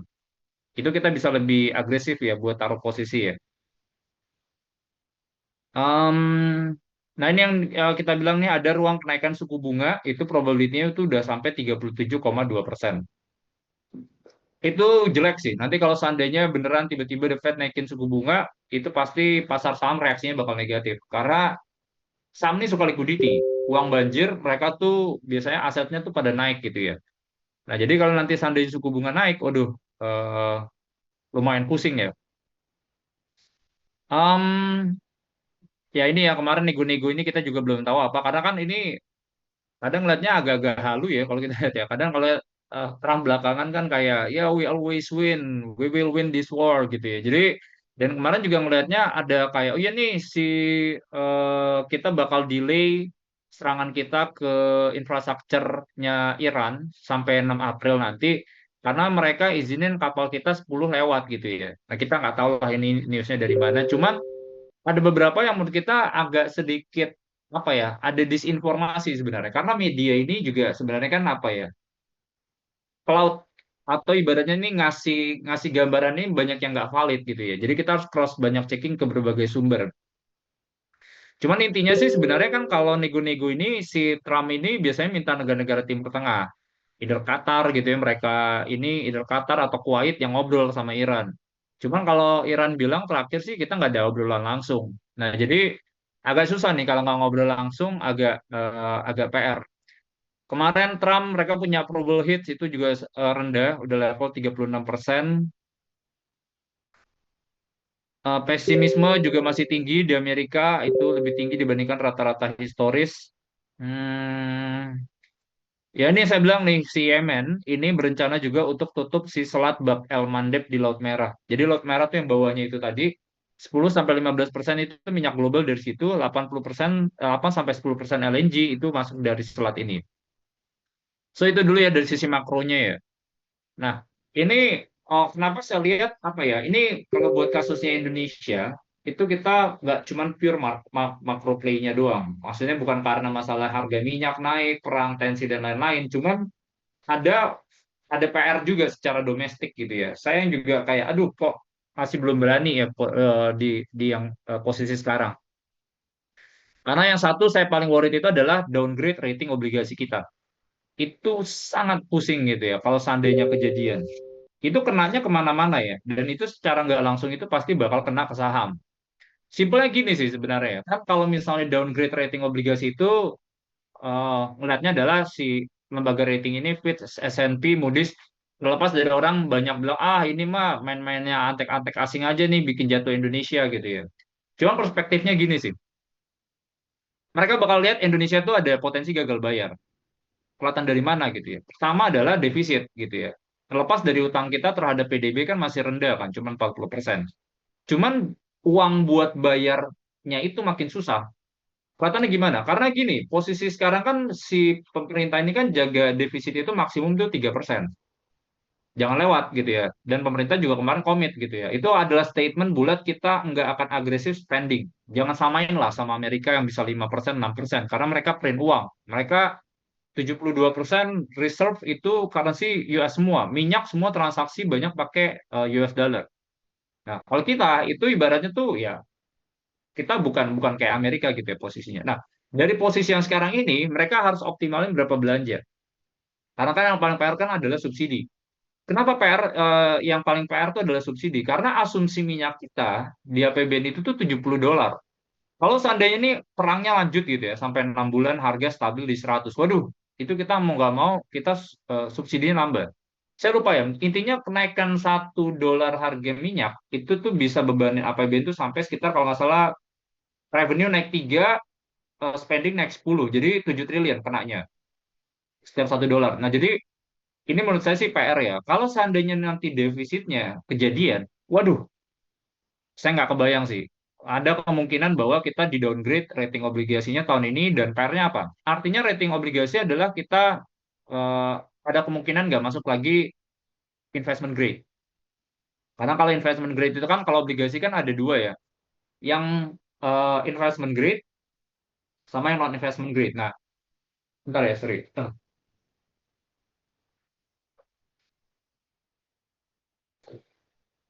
Kalau investment grade berarti itu negara-negara luar tuh boleh masuk. Masuk universe-nya mereka lah. Oh, ini negara investment grade ya, Indonesia ya. Oh, yaudah boleh deh kita masuk gitu ya. Nah, cuman kalau misalnya dia non investment grade misalnya, kayak ratingnya kayak contohnya adalah rated-nya triple B minus gitu ya. Indonesia kan triple B. Triple B minus, wah, wah ini nggak masuk universe kita lagi nih. Keluarnya banyak tuh. Karena kan kita borderline ya, borderline investment grade ya. Nah, jadi satu notch basis point itu pasti bakal kerasa. Nah, PR-nya apa? Kalau seandainya kita di rating itu lebih rendah, mau nggak mau, kita harus kasih bunga lebih tinggi, biar ibaratnya menarik. Dan ibaratnya nge-capture resiko ya, namanya juga udah non-investment grade gitu ya, berarti harusnya kita secara yield itu ngasihnya juga lebih tinggi. Nah, artinya apa lagi berarti? Berarti uang ini, yang pajak-pajak ini, yang ibaratnya dulu harusnya buat spending, banyak nanti dipakai buat beresin utang sama pokok. Karena kan posisi terakhir itu kan pokok kita tuh kalau nggak salah sekitar 20% ya. 20% tuh uang kita tuh diberesin, sorry, pokok dan bunga itu tuh bobotnya 20% dari revenue. Nah, itu debt service coverage ratio kita di situ ya. Nah, ini saya sebenarnya agak-agak hati-hati ya dari posisi yang sekarang. Apakah pemerintah bisa otak-atik sana sini? Karena kan statement terakhir yang ya ini dua sisi sih timbangannya ya. Either mereka kayak nggak kasih subsidi, which sorry, ibaratnya mereka naikin harga gitu ya, mereka naikin harga, cuman PR-nya adalah inflasinya muncul di dalam, inflasi muncul, demonstrasi muncul, logistik cost semua pada muncul, ekonomi jadi jatuh, growth mereka kena, itu kasus pertama. Kedua, mereka nggak naikin subsidinya, tetap mereka tahan, mereka jagain, otak-atik ke sana sini, MBG-nya dikasih ke sana. Nah, itu baru ibaratnya jaga mereka punya APBN sebenarnya, fokusnya di situ. Nah, cuman kita lihat kan pemerintah kayaknya nggak mau terlalu ini ya. Maksudnya kalau beberapa MBG kayaknya ya tadi kan ada rencana dari 6 hari jadi 5 hari. Nah, cuman itu kalau seandainya mereka tetap tahan, defisit ini bisa makin lebar. Nah, ini yang sebenarnya dilematisnya dari pemerintah ya. Cuman itu yang saya masih agak-agak worried ya. Apakah mereka bakal korbanin nanti ya harga minyak naik? Karena kan semua negara udah naik ya. Tadi Pak Lukas juga udah, Prof Lukas juga udah cerita di US udah naik, di Australia udah kelangkaan gitu ya. Kalau kita lihat beberapa SPBU udah kurang, Bangladesh udah perang, Filipina udah darurat energi. Jadi ini something yang saya masih belum belum ini ya, masih belum pede gitu ya buat masuk. Um, Ya ini salah satunya adalah ini beberapa pos belanja itu APBN lagi ini ada efisiensi sana sini, kementerian lembaga dan lain-lain.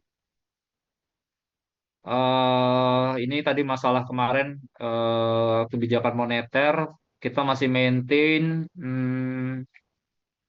Kok langsung ini sih, wait, sorry, pencet. Yang menarik lagi adalah Pak Purbaya dorong ya, itu ada suntik likuiditas ke perbankan 100 triliun. Jadi ini ya, nah ini sebenarnya gini ya, ya ini harusnya sih positif ya buat banking ya, karena liquidity itu selalu selalu jadi game yang positif. Cuman gini ya, PR-nya ya, kan kita sempat jalanin ini 220 triliun ya kayaknya terakhir ya, 220 triliun ke bank-bank Himbara. Cuman kan kemarin sempat ditarik. Nah, saya ngobrol juga gitu ya, uangnya ada, cuman demand-nya yang nggak ada. Karena kalau di posisi sekarang confidence ekonominya jelek, nah posisi itu artinya uangnya ada, cuman mereka nggak mau minjem gitu ya. Aduh, ntar dulu deh, saya kayaknya masih agak agak worried nih, tahun ekonominya belum bagus. Mau minjem modal kerja susah, mau pinjam kredit buat investasi juga lagi nahan gitu ya. Jadi itu yang sebenarnya kita lagi coba cermatin ya. Cuman bank segini ya, bank sih in overall ya. Kalau kita ngomongin buat sektor yang sangat defensif dengan penurunan seperti sekarang, bank nih mungkin bisa jadi kayak topik kedua saya selain tadi ya oil yang konvensional paling tinggi. Ya, karena dia lebih ini ya, selain mereka positioningnya kuat gitu ya, positioningnya kuat, bobotnya mereka juga gede gitu ya. Yang kedua adalah kalau kita lihat dari sisi eh, kayak buy company gitu ya, itu harusnya earnings-nya juga masih oke gitu ya, NPL-nya juga masih relatifly kejaga. Jadi itu sih sebenarnya kalau buat banks, dan yang ketiga adalah dia tuh dividend play. Jadi nanti kan nih musim-musim bagi dividen kan, April, Mei mereka bagi dividen, ini bank tuh gede-gede biasanya. Nah itu bisa jadi conviction yang tinggi ya Bapak Ibu ya. Intinya main aman dulu. Bank ini aman menurut kita. Relatifly lebih aman ya. Bukan saya bilang dia nggak bakal turun. Kalau seandainya turun, dia turunnya pasti lebih kecil dibandingkan yang lain. Jadi kalau misalnya Bapak Ibu yang pengen punya balancingnya tuh ambil bank. Cuman walaupun saya pribadi saya nggak ada bank dulu ya. Cuman ini menjadi menurut saya tuh dia lumayan sangat defensif ya. Jadi itu, nah ini juga PR nih. Kemarin dari OECD itu dia turunin ekspektasi pertumbuhan ekonomi kita ke 4,8% dan inflasinya dinaikin ke 3,4. Wah, ini lumayan ini ya. Ini kayaknya somehow mungkin kan indeks kita kemarin sempat 92 di drive oleh ekspektasi growth kita tuh tahun ini 6%. Kalau seandainya angka itu nggak muncul, kuartal satu mungkin nggak sebagus kuartal 4 kemarin yang 5,5, ini pasti ada koreksi lagi. Karena udah dibayangin ini growth kita tuh 6% gitu ya. Orang udah believe angka itu. Ketika misalnya angka itu nggak deliver, ekspektasinya nggak dapat gitu ya, hukumannya pasti kejam. Nah itu yang menurut saya juga ada ruang market ada koreksinya. Um, ya paling ini saham ya. Saham ya ada Bull. Bull berpotensi mencatatkan kenaikan tarif kapal seiring dengan eskalasi konflik. Ya ini harusnya gini ya. Kalau emang di global tuh udah kelihatan kenaikan-kenaikan tarif gitu ya. Jadi buat yang kayak Aframax, VLCC, Supramax itu harganya tuh udah pada naik gitu ya. Nah, ini emang yang diuntungkan tuh yang model-model kayak Bull. Yang model itu dia tipikalnya tuh bukan time charter ya, dia spot. Jadi ibaratnya kalau misalnya kayak gitu diuntungkan nih karena tarifnya naik banyak, dia positif gitu ya. Beda sama Sochi. Kalau Sochi itu dia tipikalnya time charter gitu. Jadi ibaratnya kayak kita pinjam kapal, ya udah berapa hari misalnya 1 bulan, ya udah itu yang langsung di charge hariannya. Jadi dia nggak ngelihat kayak per hari ya tarifnya ya.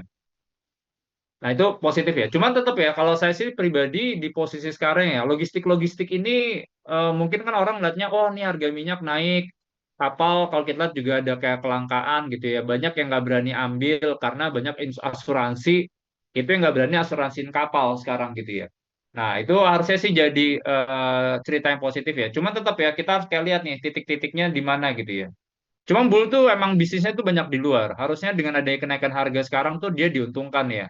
Karena tuh dia nggak main di domestik, dia 90% tuh bisnisnya di luar gitu ya. Jadi itu ya. Cuma tetap sih kenaikan tarif ini mungkin agak sedikit bertahap ya. Jadi kalau kita ngeliat itu kan biasanya ada tren itu ibaratnya tuh lagging ya, ada laggingnya. Jadi itu kalau kapal kan yang paling gede size itu namanya VLCC, yang large yang paling gede itu sekitar saya lupa deh 100.000 apa 1 juta saya lupa. Nah ini yang paling gede. Habis itu kan ada Aframax, ada Supramax ya. Nah mereka tuh kapalnya itu yang agak-agak kecil.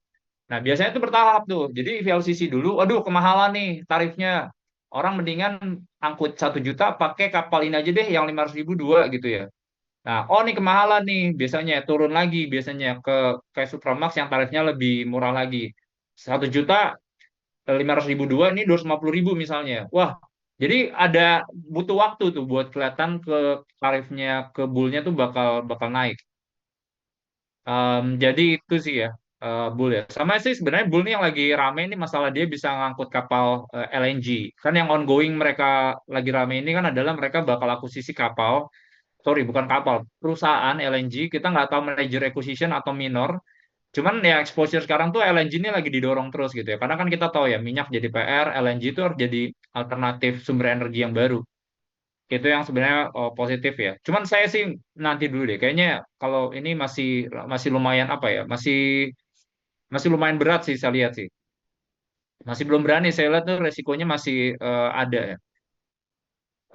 MIDI kemarin bagus ya, laporan keuangan bagus, revenue bagus, bottom line juga bagus. Ini menarik nih company-nya nih. Karena company kayak retail-retail gini kan dia growth-nya munculnya dari ini baru kan, toko baru kan. Si MIDI itu kemarin intinya kalau si Alfamart, Indomart itu 1 tahun ada 1.000 toko, MIDI 200. MIDI kan size-nya kan lebih gede kan. Nah, jadi itu positifnya di situ ya. Tapi Ibu boleh coba liatin sih. MIDI ini consumer yang defensif, laporan keuangannya juga bagus.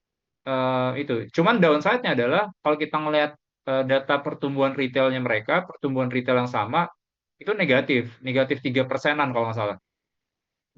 Jadi same store sales growth dia negatif tuh saya ngasih sense, oh ini kayaknya masih masih belum ini ya berat ya. Jadi growth mereka tuh lebih didukung oleh toko baru. Karena ada toko baru, net profitnya naik, revenue-nya naik. Cuman kalau toko yang sama itu nggak improve. Nah itu yang jadi sedikit concern-nya ya.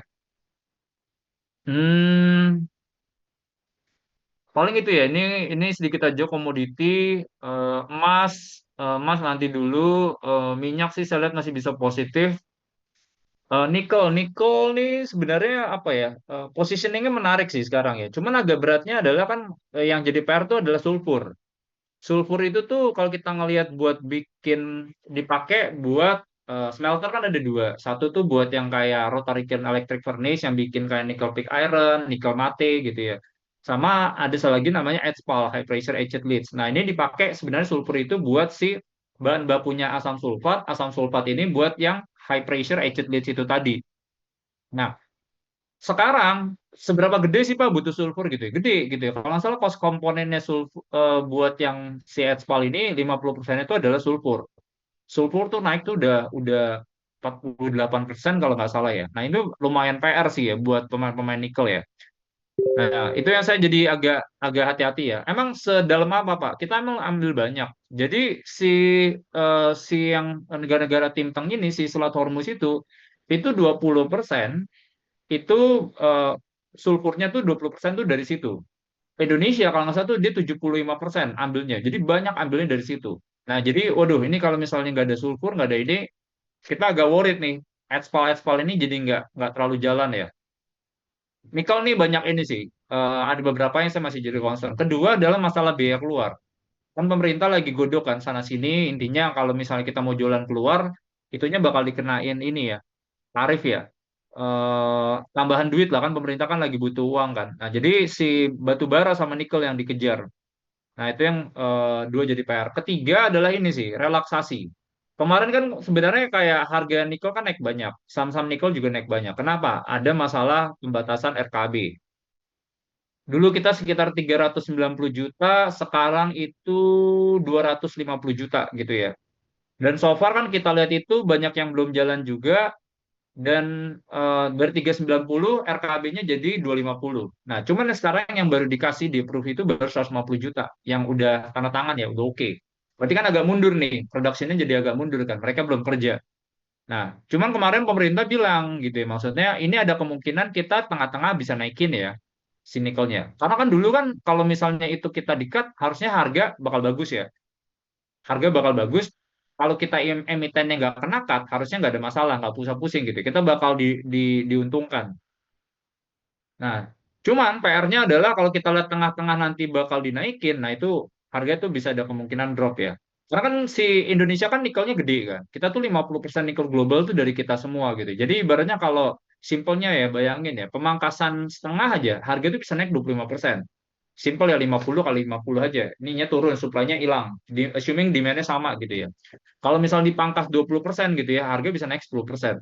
Nah, cuma kalau nanti kita naikin lagi tengah-tengah, wah ini mungkin nggak jadi sentimen yang positif ya. So nikel saya masih hati-hati dulu sih. Saya wait and see dulu, masih belum belum berani ambil ya.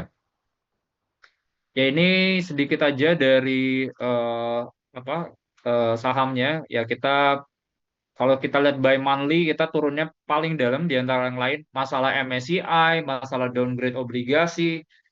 Kalau kita lihat secara year to date, kita juga turun 17,9%. Drawdown kita terakhir udah turun 20%. Apakah agresif, Pak, posisi sekarang? Ini balik lagi ke teman-teman ya. Kita susah buat timing market tuh sangat susah gitu ya. Cuma saya masih punya belief bahwa at least indeks masih bisa di atas 7.500, 8.000 lah tahun ini.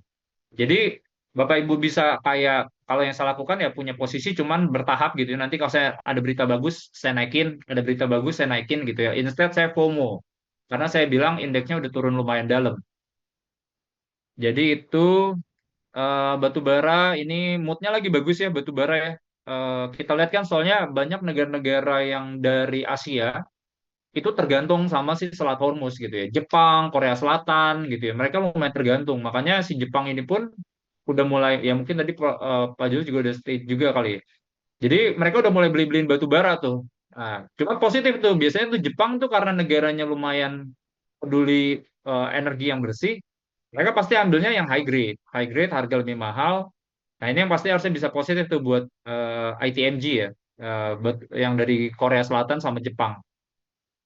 Jadi itu sih. Kalau batu bara ya, batu bara sih paling itu ya. Bisa jadi katalis positif. Karena kan banyak ya. Jepang nih sebenarnya kan kalau kita lihat breakdownnya dia, itu tuh dia gas itu tuh udah jadi salah satu alternatifnya mereka juga. Jadi mereka belakangan tuh emang dorong gas menjadi alternatif energinya.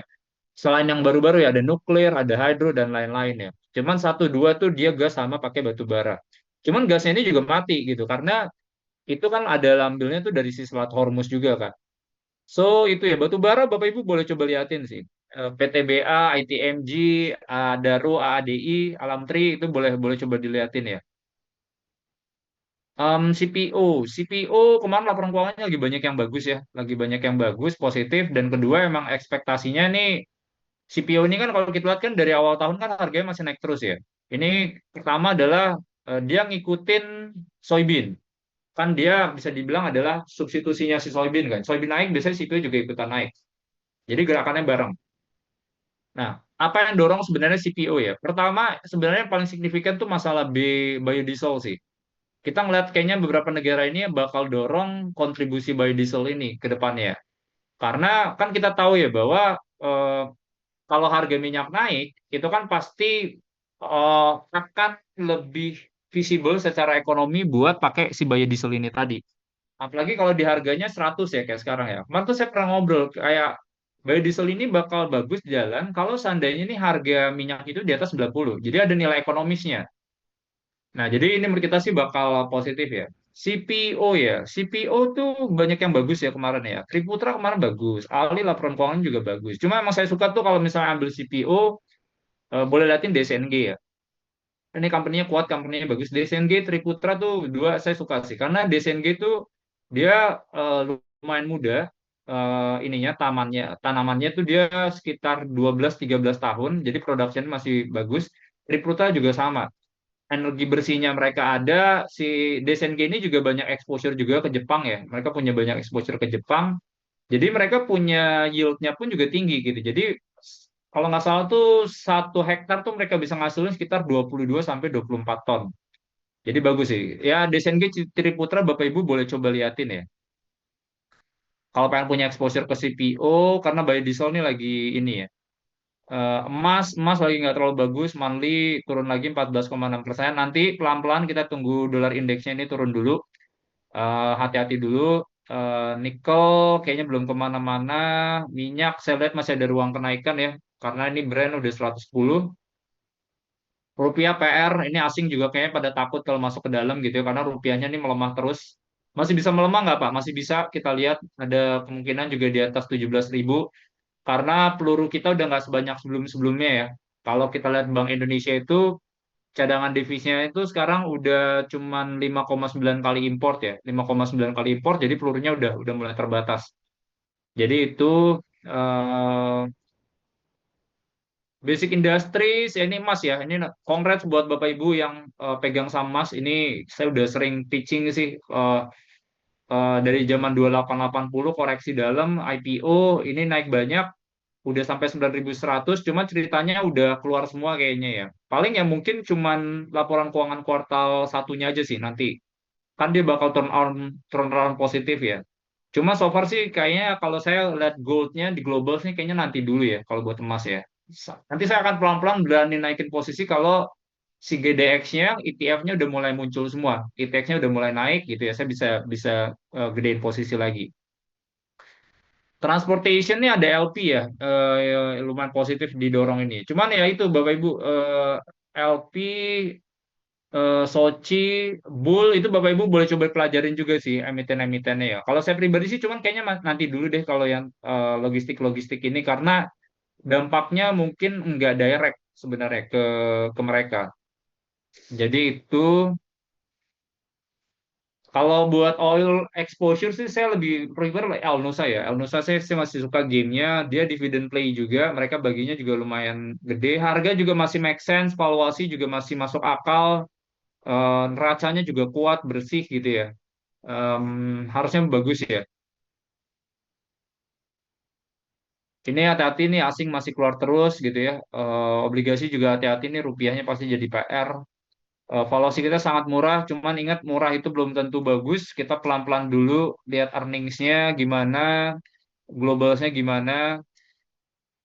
Oke, kita langsung bahas ini ya, saham ya. DCNG menarik ya. Saya emang kalau kita lihat nih company-nya kuat ya. Dan mereka tuh emang gedein, mereka punya kayak, ya mereka berapa tahun terakhir ini agresif lah. Mereka gedein, mereka punya ambil sertifikasi RSPO, ISPO. Kalau bisa tuh targetnya 100%. Saya lupa deh, harusnya sih tahun lalu ya. Cuman saya coba cek deh, mereka udah achieve apa enggak. Karena tinggal berapa persen doang sih, tinggal sedikit sebenarnya. Jadi mereka lebih clean. Enak nih kalau lebih clean, jualannya bisa lebih mahal. Ini ya harusnya bagus. Terus yang kedua, saya suka tuh dia emang uh, rata-rata umurnya tuh masih pada muda gitu, 12 tahun, 13 tahun. Makanya kalau kita lihat data production mereka, angkanya masih bagus tuh pertumbuhannya. Nah, jadi DSNG ini saya lihat menarik ya, punya proxy yang bagus, neracanya juga clean. Bapak Ibu boleh coba liatin ya. DSNG ini analis di Bloomberg targetnya 18,777, masih ada upside 17,3%.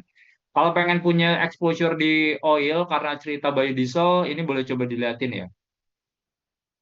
MTech ya. Spesifik sih sebenarnya emang kemarin kan buka lapaknya bagus ya, laporan keuangannya kan bagus. Karena buka lapak ini yang saya pernah cerita juga, dia tuh udah turnaround maksudnya. Dulu bisnisnya tuh nggak jualan e-commerce lagi. Dia tuh udah jualan kayak item-item gaming gitu ya. Item gaming tuh marginnya tinggi lah. Dia marginnya lumayan tinggi dibanding bisnisnya e-commerce mereka yang rugi kemarin sama bisnis eh, istilah namanya online to offline bisnis gitu ya. Jadi online to offline bisnis tuh intinya kayak di daerah-daerah kecil tuh mereka coba bypass tengkulak. Jadi mereka kayak ambil barang langsung dari prinsipal, mereka subsidi ya ambil tuh di warungnya itu, mitra-mitranya buka lapak, habis itu mereka jual ke end customer. Cuman itu bisnisnya tuh masih tipis. Jadi ini ketolongnya sama si gamingnya. Terus yang kedua ya SCMA ya. SCMA kan masalah kan mereka ada rencana buat yang IPO-in, mereka punya, oh saya jadi lupa sih. Aduh, saya lupa lagi ininya dia. Dia punya ini video. Dia kan lagi ini kan punya video kan. Rencananya kan mau ada rencana IPO deket-deket ini tuh. Jadi itu. Cuman ya saya media sih nggak terlalu favor ya. Saya media lagi nggak terlalu favor. MTech jadi saya mungkin nggak terlalu ini sih. Bukannya bagus. SCMA-nya saya so-so. Mungkin saya nggak terlalu favor buat ke media. Grab-nya juga trennya juga positif. Saya sih lebih neutral ya. Kalau MTech saya lebih neutral. MIDI bagus. Nih MIDI Bapak Ibu coba boleh lihat laporan keuangan ya. Revenue naik terus, valuasi 12 kali price earnings gitu ya. Earnings-nya juga muncul. Boleh punya exposure ya Bapak Ibu ya ke sini ya. Jadi itu energi juga naik banyak. Ya ini apa ya? Risikonya masing-masing sih. Kalau saya pribadi sih kayaknya nggak dulu ya. Karena kalau kita ngomongin dari company, valuasinya pun dia lebih mahal dibandingkan Medco secara EV/EBITDA. Mendingan kalau saya sih lebih ambil yang diverse kayak Medco yang valuasinya lebih make sense, bisnisnya lebih diverse, itu sih buat energi ya. Cepin, saya suka ayam, saya juga lupa mention nih. Ini ayam memang sektor yang saya juga favor ya Bapak Ibu ya. Saya udah sering cerita sih, Java tuh salah satu topik saya juga. Punya conviction yang tinggi ya, karena coba kita cek datanya aja. Kalau kita ngeliat data harga ayam tuh broiler sama yang harga ayam satu hari di OC itu harganya bagus sekarang, 22.000 stabil. Harga ayam yang satu hari itu 5.000, 6.000. Jadi revenue mereka tuh oke nih sebenarnya. Kemarin ada Lebaran, ada MBG juga gitu jalan terus. Nah, jadi poultry ini saya masih punya conviction yang tinggi sih. Boleh Bapak Ibu boleh coba liatin ya. Apalagi nih bisnisnya nih dua-duanya eh, khususnya Java sih. Mereka tuh banyak main ke downstream sekarang. Yang bikin-bikin nugget gitu ya. Jadi enaknya nih bisnis-bisnis kayak gini tuh integrated gitu ya. Jadi dari misalnya ayam potong, semuanya kepake gitu. Jadi nanti ujung-ujungnya nggak terlalu aku dijadiin lah nugget gitu ya. Dijadiin nugget, jadi nugget ini bisnisnya marginnya tebel. Dan kalau kita lihat porsi bisnis yang downstreamnya si Java ini, porsinya tuh naik pelan-pelan tuh tiap tahun naik terus. Sekarang kayaknya udah 15% deh. Makanya saya lebih prefer Java dibanding Cepin sebenarnya. Cuman kalau Bapak Ibu pengen punya dua-duanya oke sih. Karena Cepin kan Carun ya. Carun kan gede gitu ya. SSIA kayaknya enggak sih. Kalau saya pribadi kayaknya enggak. Karena ceritanya ya biasa ya tipikalnya industrial estate tuh kalau ekonominya lagi kayak gini biasanya foreign direct investment tuh bakal drop. Pasti demand-demand buat light industry itu terbatas gitu ya. Apalagi ekspektasinya SSIA ini kan earnings-nya mungkin bakal normalisasi kan ketika kemarin dia untung lumayan banyak ketika BYD masuk gitu ya. Cuman so far enggak sih. SSIA saya nanti dulu. Dewa, wah ini Dewa menarik nih.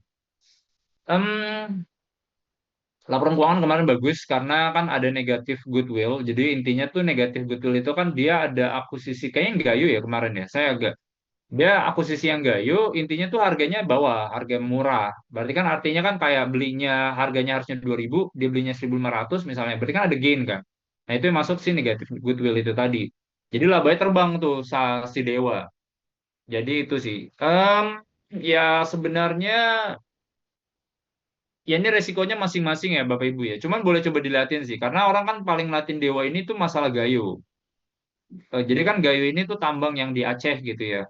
Cuman ini so far tuh masih belum clear. Karena terakhir saya ngobrol, sekarang tuh masih feasibility study. Jadi tambangnya mereka udah punya. Cuman masalah kayak survei grade per tonnya berapa, itu kita masih belum dapat gambarannya. Dan ini baru muncul earningsnya masih jauh sih, 2027, 2028 dia baru muncul. Sekarang tuh belum belum belum masuk tuh si Dewa. Ya itu ya, itu kan ada salin di dalam. Ya ini resikonya masing-masing ya Bapak Ibu ya. Kalau saya pribadi sih kayaknya naiknya udah lumayan banyak sih ya. Kalau pengen gold proxy sih, sekarang yang menarik menurut saya BRMS. BRMS juga oke sih.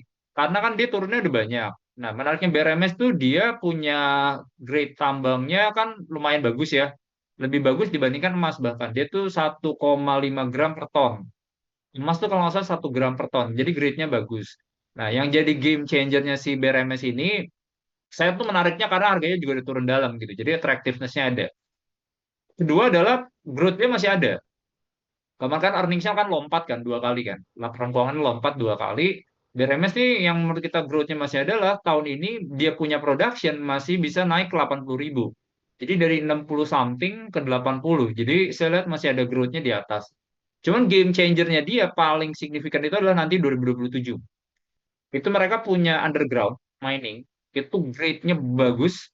Itu bisa sekitar 3,9 sampai 4,5 gram per ton. Jadi grade-nya tinggi banget gitu ya. Ini overall ya, bukan cuma satu cekukan doang ya.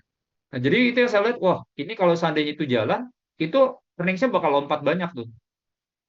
Karena itu kapasitinya dia itu dari 80.000, nanti bisa jadi sekitar 200 ribuan, 200, 250 ribu. Saya lupa pastinya. Cuma itu bagus ya, Bapak Ibu ya. Jadi gold itu saya cukup menarik sih yang ini ya, karena BRMS-nya udah koreksi ya. Jadi saya shift-nya ke situ. Raja spesifik ya, gas bisnis ya, gas bisnis sih relatively stable ya kalau di Indo ya. Kita mungkin kan kita nggak terlalu terpengaruh sama bisnisnya di global gitu ya, karena kalau misalnya harga gas di Eropa udah naik banyak, karena suplainya kan banyak dari Rusia, LNG-nya dari pipa Nord Stream, dari si Tinteng gitu ya. Cuman kita nggak terlalu terpengaruh ya. Jadi tetap harga kita tuh di dalam tuh stabil gitu ya. Kita jual tuh kalau harganya tuh masih $6 MMBTU, kalau misalnya harga nggak diregulasi tuh 9 sampai $14. Bisnisnya lebih stabil sih. Raja tuh bisnisnya stabil aja ya. Karena dia tuh mainnya kan di midstream sama upstream, midstream sama downstream. Jadi bisnisnya totally mirip sama si Piges. Boleh ambil nggak Pak? Gas ya. Gas sih menurut kita kalau harga minyak naik banyak nih bisa jadi alternatif yang bagus sih. Raja boleh coba liatin sih Bapak Ibu. Java tadi saya udah ceritain positif. Saratoga, Saratoga spesifik sih karena MDKA-nya naik banyak ya. MDKA-nya naik banyak, itu positif buat Saratoga. Cuma kalau saya pribadi kalau pengen punya exposure itu ya mendingan ke MDKA-nya langsung aja sih instead ke Saratoganya. Karena banyak Saratoga yang portofolionya mungkin lagi nggak terlalu bagus ya. Maksudnya tawar bersama agak berat, MPMX agak berat gitu ya. Jadi itu sih. Indika, Indika. Ini sebenarnya company menarik sih. Ini company-nya menarik, cuman emang emang naiknya kemarin udah lumayan banyak ya. Karena kan dia ada, aduh saya lupa lagi namanya dia. Kok saya lupa sih ininya. Nama tambangnya. Kan dia ada gold exposure juga ya, walaupun nggak terlalu gede kan. Harga batu bara juga lagi naik. Kayaknya Bapak Ibu agak hati-hati aja karena analis di Bloomberg pun juga targetnya 3525, jadi upside-nya udah relatif terbatas ya. Indika Energi kan juga ada exposure dari si motor-motor listriknya kan. Jadi mereka punya alpha di situ, itu harusnya bisa positif. Cuma kalau saya nggak dulu sih, saya nanti kayaknya kalau Indika nanti dulu ya. BRMS, kalau menurut saya pribadi sih boleh coba diliatin. Saya pun ngelihatnya growth-nya masih ada. 2027 ada underground mining menurut saya positif. Di harga sekarang menurut saya make sense ya. Maksudnya lebih atraktif gitu ya dibandingkan sama emas, Arci, PSAB. Dan itu karena saya suka underground mining ini ceritanya grade-nya tuh tinggi gitu ya. Jadi itu ya. Antam masih boleh sih. Saya lihat sih sebenarnya mood buat kayak ke gold trading ini masih ada gitu ya buat ke domestik. Eh, Paling itu ya. Cuman mungkin saya nggak terlalu suka cerita nikel aja sih sekarang ya. So far sih in the short term ya. Short term dulu saya kayaknya nggak terlalu ini sih. Antam saya to be honest nggak ada posisi ya. BNI ya ini balik lagi ke masing-masing Bapak Ibu. Kalau defensif pegang bank seharusnya oke ya. Kemarin mereka udah bagi dividen kan. Ini turun dalam tuh karena dividennya mereka aja. TPA saya nggak dulu, saya hindari juga nih saham-saham yang grup PP related. Sama kedua adalah dia petrochem gitu ya. Petrochem yang base-nya nafta. Jadi kalau misalnya harga minyak naik, berarti cost mereka jadi naik. Sama yang kedua adalah petrochemicals itu tuh apa ya, kompetisinya tuh lagi lumayan tough ya, di posisinya sekarang ya. Apalagi kalau seandainya nanti kita cut supply benar-benar, nanti misalnya nggak ada minyak dari Hormuz. Nah, ini makin makin susah tuh buat dapat, mereka punya raw materials. Gue tuh ntar dulu deh kayaknya, gue tuh nih agak berat gitu ya. PR-nya masih banyak sana sini. Timah menarik ya. Saya udah pernah cerita company-nya ya. Cuman emang pressure-nya sekarang nih ini ya. Kalau misalnya harga minyak naik, ekonomi turun gitu ya, berarti kan ada potensi manufaktur bakal drop kan. Demand komoditi itu bakal melemah biasanya. Jadi itu buat Timah ya. Cuma spesifik buat company harusnya sih bagus ya. Kita bakal lihat earnings tahun ini tuh bakal bakal positif. Hermina kemarin laporan keuangan nggak terlalu bagus ya. Terlepas kan di dalam tuh udah ada grup-grupnya Jarum. Rumah sakit kayaknya nanti dulu ya. Kayaknya exposure-nya masih entar-entar dulu. Karena itu ada potensi kan, Hermina ini kan exposure-nya kan dari BPJS kan, 70-80%. Nah, kita nggak tahu nih kalau misalnya kayak kondisi ekonomi kayak sekarang, support pemerintah buat BPJS masih ada atau enggak. Apakah mereka bakal kayak fokus ke subsidi gitu ya kan? Karena kan posisinya BPJS ini kan dia lagi defisit kan. Jadi biasanya tuh kalau rumah sakit yang sangat tergantung sama BPJS, dia tuh biasanya ada dibayarnya jadi lama gitu ya. MBMA menarik sih sebenarnya. Ini company-nya saya bagus ngeliatnya karena tahun ini dia earnings-nya tuh bisa bisa jump significant kan. Kan tahun lalu kan dia nggak terlalu perform kan. Earnings-nya negatif. Ya cuman itu ya, cerita-cerita nikel ini tuh banyak yang kurang positifnya tadi itu beberapa hal, masalah sulfur gitu. Cuman MBMA tuh sebenarnya paling apa ya? Mungkin bisa dibilang paling nggak terlalu kena dibandingkan sama yang kayak Inco dan lain-lain gitu ya. Karena dia punya pabrik MDI, MDI ya namanya ya. Cuman intinya tuh dia adalah asam sulfatnya tuh kerjaan sendiri. Tetap ya butuh sulfur buat jadi asam sulfat gitu ya. Cuman dia lebih lebih lebih tahan banting lah dibandingin sama kayak yang lain-lain gitu ya. MBMA long term saya masih boleh coba diliatin sih. Cuman hati-hati aja tuh, harga sulfurnya kan lagi naik banyak tuh. MBMA tuh lumayan kena.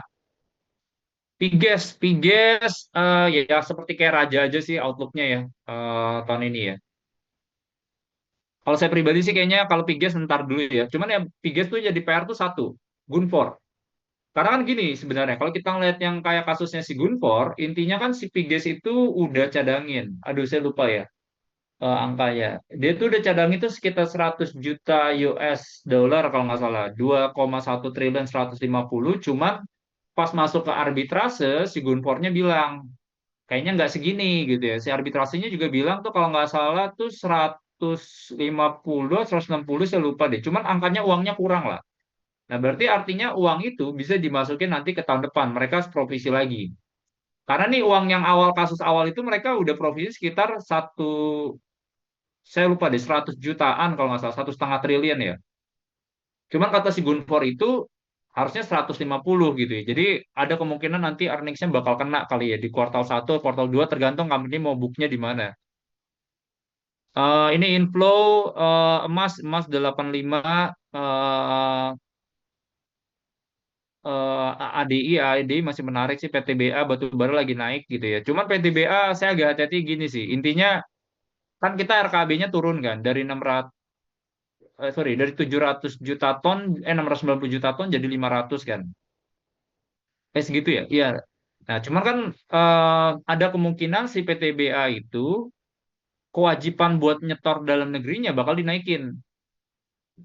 Karena ya itu, karena kan kalau kita lihat itu kalau seandainya produksinya itu diturunin, demand domestiknya itu dari skema DMO 25% tuh kurang gitu ya. Kalau nggak salah tuh tahun lalu itu tuh 200 juta ton kan.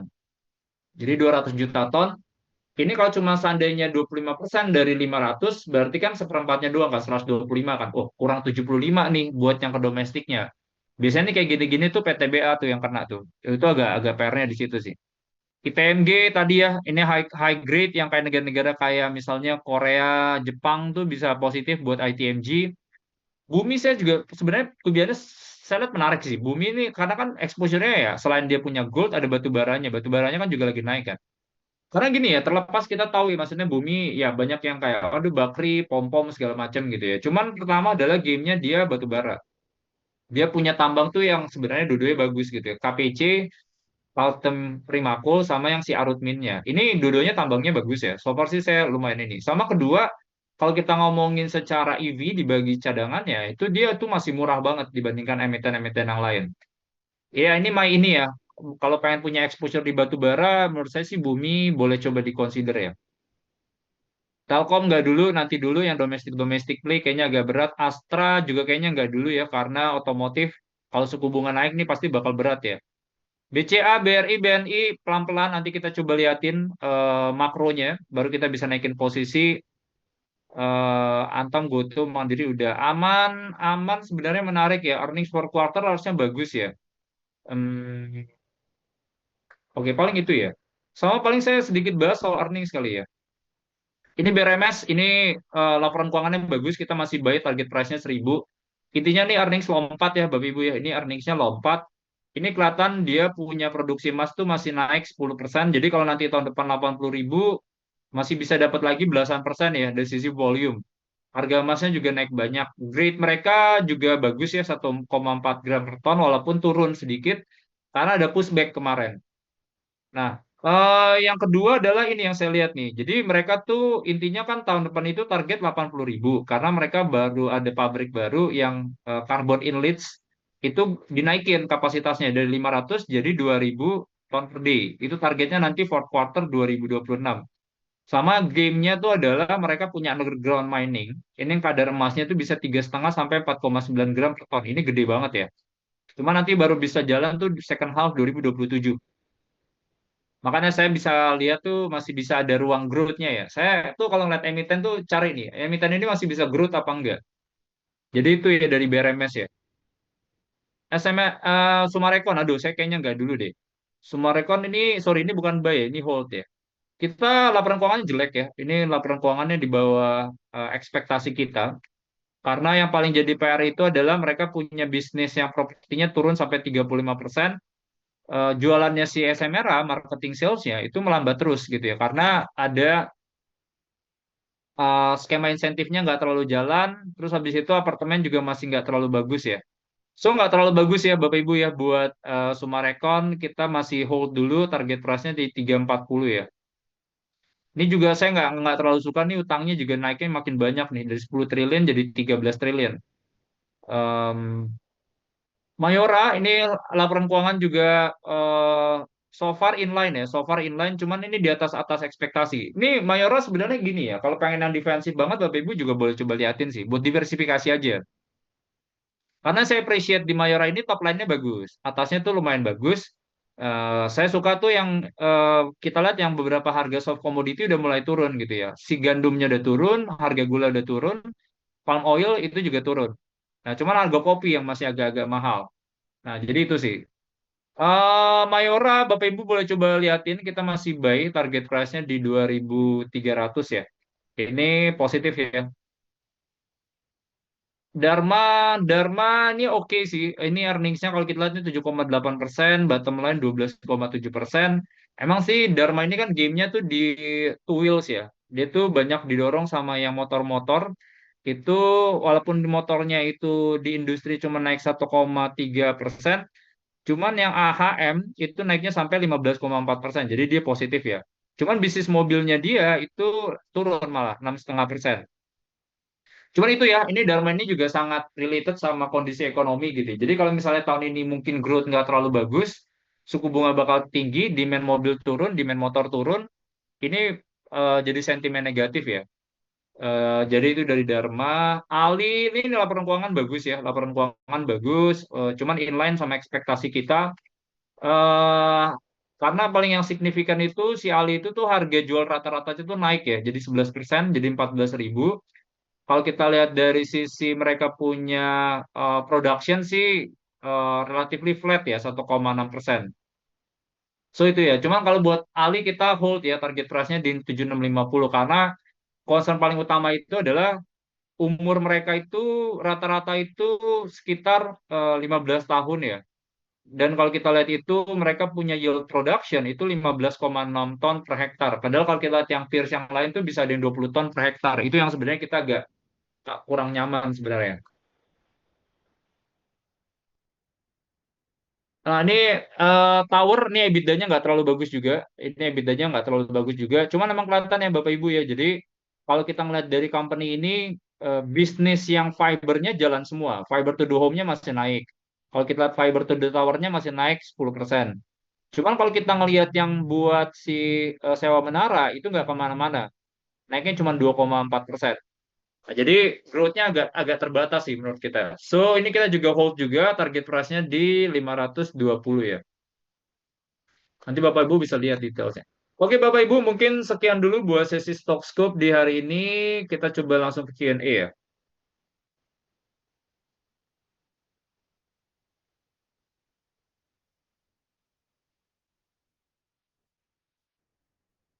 Oh wait, Runik sudah keluar dari emas, udah total. Nggak pegang dulu Pak Sony tadi saya udah jelasin ininya ya. Maksudnya di yang global sekarang tuh sama kalau kita lihat kayak data-data secara historis 1970, 9 ya 1970 lah yang paling mirip sama yang zaman-zamannya perang Irak tuh 1990 ya. Nah, itu biasanya ada concern, ya biasanya tuh emas tuh agak drop duluan gitu, karena orang lebih kayak kecenderungannya lebih ke DXY atau dolar. Karena kan yield obligasinya kan sekarang lagi pada naik semua, itu lah orang lagi kayak mendingan ambilin obligasi dulu gitu. Jadi dolar indeksnya naik, si goldnya lagi pada turun. Nah, jadi itu sih. Cuman tema strukturalnya sebenarnya saya lihat masih bisa panjang. Masih banyak ceritanya sebenarnya kalau kita ngomongin agak panjang ya. Cuman saya pribadi nanti kalau mau masuk lagi nunggu data-data makronya dulu sih Pak Sony ya. Karena pertama gini ya, saya ngeliat kan sebenarnya tema eh, emas naik ini kan ada faktor strukturalnya. Karena bank sentralnya tuh masih beli semua ya. Apalagi dengan kondisi yang sekarang misalnya kayak Amerika pressure buat ke utangnya makin-makin kerasa gitu ya. Harusnya semua negara-negara lain itu bakal ngurangin exposure mereka buat ke US Treasury. Itu udah kelihatan sih sebenarnya kalau kita lihat dari sisi reserve tuh dulu kalau nggak salah eh saya lupa angkanya ya. Cuman global reserve itu USD itu tuh sekitar 70-an%, sekarang tuh jadi sekitar 50-an%. Jadi mereka pelan-pelan tuh rebalancing gitu. Apa yang bisa gantiin si US Treasury dengan size sebesar itu? Menurut saya sih gold. Jadi gold secara physical, secara futures itu demand-nya tuh masih ada gitu ya. Apalagi dengan kondisi yang sekarang ya, Amerika yieldnya makin makin gede, resikonya makin naik gitu ya. Terus yang kedua juga mereka ada utang jatuh tempo 10 triliun US dollar, dolar indeks melemah. Saya juga agak ngelihatnya kalau ngomongin secara jangka panjang struktural harusnya sih mereka kurangin exposure-nya ya buat emas ya. Buat buat US Treasury. Jadi itu sih. Apalagi kalau nanti seandainya ya kesepakatannya ya setiap negara ini eh, Amerika tuh mungkin tren de-dollarisasinya makin lebih kelihatan. Kalau seandainya itu beneran jalan gitu ya, harusnya sih barang yang bisa nampung itu harusnya sih adalah gold sih. Jadi itu strukturalnya sih Pak Sony ya. Jadi itu. Cuman ya itu ya kalau mau pegang pun ya masih bisa ada upside sih karena nanti tunggu laporan keuangan kuartal 1 masih bisa bagus. Cuman kalau di posisi sekarang saya entar-entar dulu deh ngeliat emas ya. MAPI gimana? MAPI bagus sih sebenarnya company. Company-nya kuat. Saya suka nih sebenarnya company-nya tuh ekspansinya banyak di luar. Ekspansinya banyak di luar, mereka nggak terlalu kayak main banyak di Indonya masih ada lah. Cuman di luarnya tuh kalau nggak salah exposure-nya udah sekitar 10-an% lebih. Filipina, berapa negara itu positif. Cuman biasanya ketika ekonomi lagi nggak terlalu bagus, US dollar nggak terlalu bagus, itu biasanya nggak bagus buat kayak retailer-retailer gitu. Karena mereka banyak ambil dari luar, itu ada faktor kayak currency-nya. Jadi